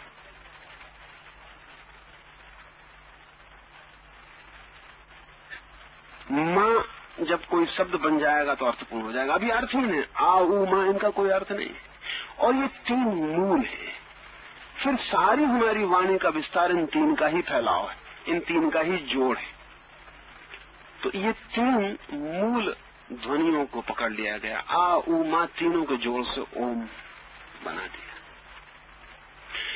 तो ओम लिखा जा सकता था, लेकिन लिखने से फिर शक पैदा होता किसी को इसका कोई अर्थ होगा, क्योंकि फिर वो शब्द बन जाता अब, आज। ऐसा ही ओम में भी एक शब्द बन जाता और लोग उसका अर्थ निकाल लेते कि ओम यानी वो जो साथ में कर। तो फिर शब्द ना बनाए, इसलिए हमने चित्र बनाया ओम का, ताकि शब्द अक्षर का भी उपयोग मत करो उसमें। आऊ ना तो है वो, पर वो ध्वनि है, शब्द नहीं, अक्षर नहीं। इसलिए फिर हमने ओम का चित्र बनाया, उसको पिक्चोरियल कर दिया, ताकि उसमें सीधा कोई भाषा को उसमें खोजने न चला जाए उसे कि ओम का क्या मतलब होता है। तो वो ओम जो है आपकी आंखों में गड़ जाए और प्रश्नवाचक बन जाए कि क्या मतलब। जब भी कोई आदमी संस्कृत पढ़ता है या पुराने ग्रंथ पढ़ने दुनिया के किसी कोने से आता है तो इस शब्द को बताना मुश्किल हो जाता है उसे। और शब्द तो सब समझ में आ जाते हैं क्योंकि सबका अनुवाद हो जाता है। वो बार बार दिक्कत आती है कि ओम यानी क्या, इसका मतलब क्या है, और फिर इसको अक्षरों में क्यों नहीं लिखते हो, इसको ओम लिखो ना, ये चित्र क्यों बनाया हुआ है। उस चित्र को भी अगर तुम गौर से देखोगे तो उसके भी 3 हिस्से और वो आ हुआ मां के प्रतीक है। वो पिक्चर भी बड़ी खोज है, वो चित्र भी साधारण नहीं है। और उस चित्र की खोज भी चौथे शरीर में की गई है। उस चित्र की खोज भी भौतिक शरीर से नहीं की गई है, वो चौथे शरीर की खोज। असल में जब चौथे शरीर में कोई जाता है और निर्विचार हो जाता है तब उसके भीतर आ ऊ मां इनकी ध्वनियां गूंजने लगती और उन तीनों का जोड़ ओम बनने लगता है। जब पूर्ण सन्नाटा हो जाता है विचार का, जब सब विचार खो जाते हैं तब ध्वनियां रह जाती और ओम की ध्वनि गूंजने लगती। वो जो ओम की ध्वनि गूंजने लगती वहां चौथे शरीर से उसको पकड़ा गया है कि ये जहां विचार खोते हैं, भाषा खोती है, वहां जो शेष रह जाता है वो ओम की ध्वनि रह जाती। इधर से तो उस ध्वनि को पकड़ा गया। और जैसा मैंने तुमसे कहा कि जिस तरह हर शब्द का एक पैटर्न है, हर शब्द का एक पैटर्न है। जब हम एक शब्द का प्रयोग करते हैं तो हमारे भीतर एक पैटर्न बनना शुरू होता है। तो जब ये ओम की ध्वनि रह जाती है भीतर सिर्फ, तब अगर इस ध्वनि पर एकाग्र किया जाए चित्त, तो ध्वनि अगर पूरी तरह से चित्त एकाग्र हो, जो कि चौथे पे हो जाना कठिन नहीं है, और जब ये ओम सुनाई पड़ेगा तो हो ही जाएगा, उस चौथे शरीर में ओम की ध्वनि गूंजती रहे, गूंजती रहे, गूंजती रहे, और अगर कोई एकाग्र इसको सुनता रहे तो इसका चित्र भी उभरना शुरू हो जाता है। इस तरह बीज मंत्र खोजे गए, सारे बीज मंत्र इसलिए खोजे गए। एक एक चक्र पर जो ध्वनि होती है, उस ध्वनि पर जब एकाग्र चित्त से साधक बैठता है तो उस चक्र का बीज शब्द उसकी पकड़ में आ जाता है। और वो बीज शब्द इस तरह निर्णित किए गए। ओम जो है वो परम बीज है, वो किसी एक चक्र का बीज नहीं है, वो परम बीज है, वो सात्मे का प्रतीक है, या अनादि का प्रतीक है, या अनंत का प्रतीक है।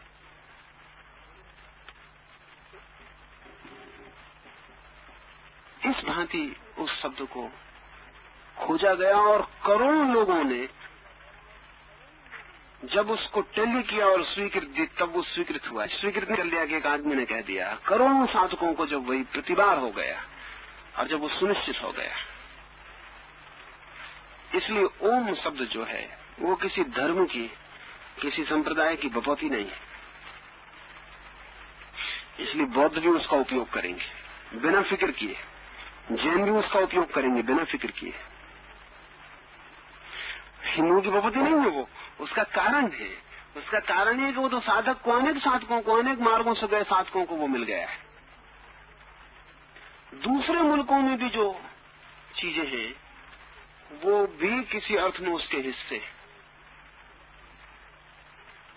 अब जैसे कि या लैटिन या रोमन, इनमें जो खोजबीन साधक की रही है उसको भी पकड़ने जाएं तो एक बड़े मजे की बात है कि मां तो जरूर मिलेगा, किसी में आ और मां मिलेगा, मां तो अनिवार्य मिलेगा।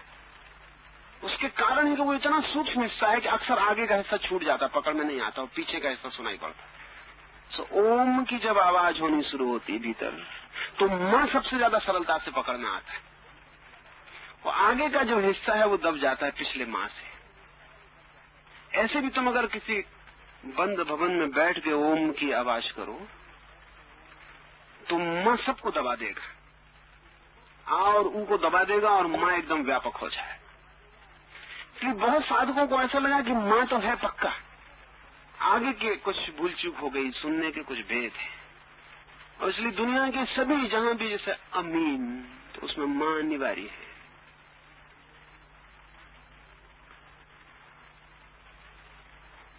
जहां जहां वो साधकों ने उस शरीर पर काम किया है वहां कुछ तो उनको पकड़ में आया है, लेकिन जितना ज्यादा प्रयोग हो, जैसे कि एक प्रयोग को 1000 वैज्ञानिक करें तो उसकी वैलिडिटी बढ़ जाती। तो ये मुल्क एक लिहाज से सौभाग्यशाली है कि यहाँ हमने 1000 साल आत्मिक यात्रा पर व्यतीत किए। इतना किसी मुल्क ने इतने बड़े पैमाने पर इतने अधिक लोगों ने कभी नहीं किया। अब बुद्ध के साथ 10-10 हजार साधक बैठे, महावीर के साथ 40,000 भिक्षु और भिक्षुणी थे। छोटा सा बिहार, वहां 40,000 आदमी एक साथ प्रयोग कर रहे हैं। दुनिया में कहीं ऐसा नहीं हुआ। जीसस बेचारे बड़े अकेले, मोहम्मद का फिजूली समय जाया हो रहा है ना समझो से लड़ने में। यहाँ एक स्थिति बन गई थी कि ये बात अब लड़ने की नहीं रह गई थी, ये खत्म हो चुका था। वहां यहाँ चीजें साफ हो गई थी। अब महावीर बैठे और 40,000 लोग एक साथ साधना कर रहे हैं। टैली करने की बड़ी सुविधा थी। 40 चौथे सिर पे क्या हो रहा है, तीसरे पे क्या हो रहा है, दूसरे में क्या हो रहा है, एक भूल करेगा, 2 भूल करेंगे, 40,000 तो भूल नहीं कर सकते। 40,000 अलग अलग प्रयोग कर रहे हैं, फिर वो सब सोचा जा रहा है, पकड़ा जा रहा है। इसलिए इस मुल्क ने कुछ बहुत बीच चीजें खोज ली तो दूसरे मुल्क नहीं खोज पाए, क्योंकि वहां साधक सदा अकेला था।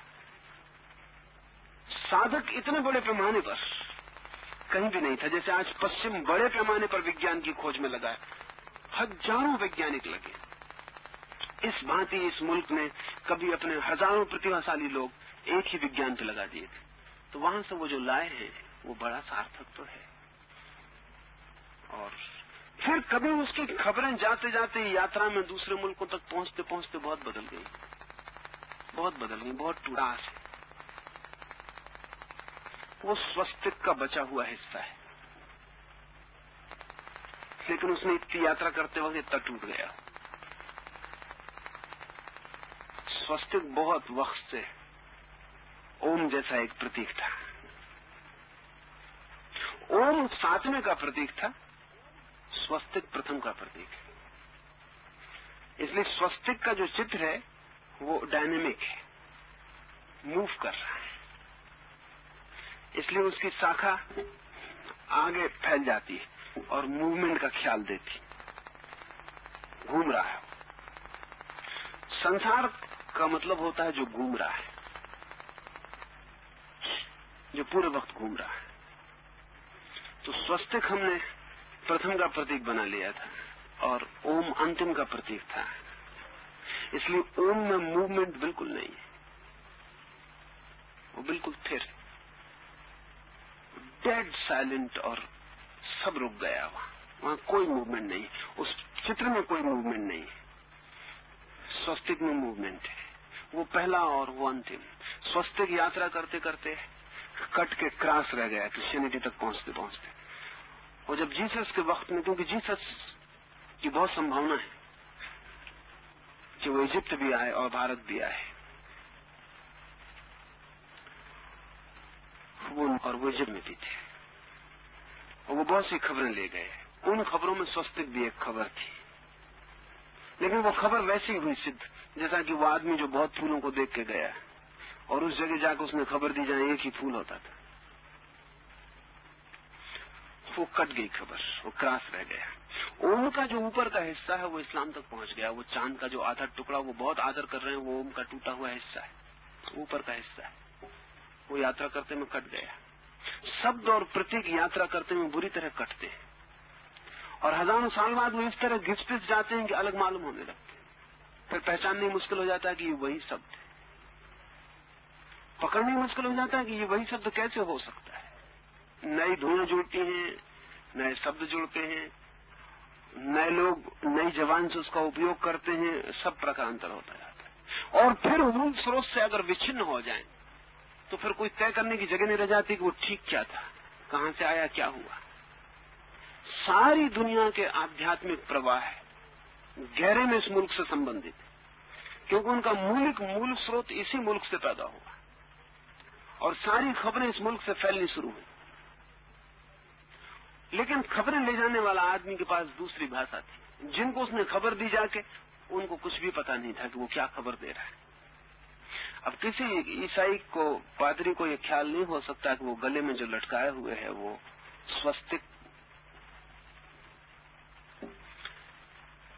किसी मुसलमान को ख्याल नहीं हो सकता कि उस चांद को, वो जो अर्धचंद्र को इतना आदर दे रहा है, वो ओम के आधा हिस्सा, ओम का टूटा है वो हिस्सा है।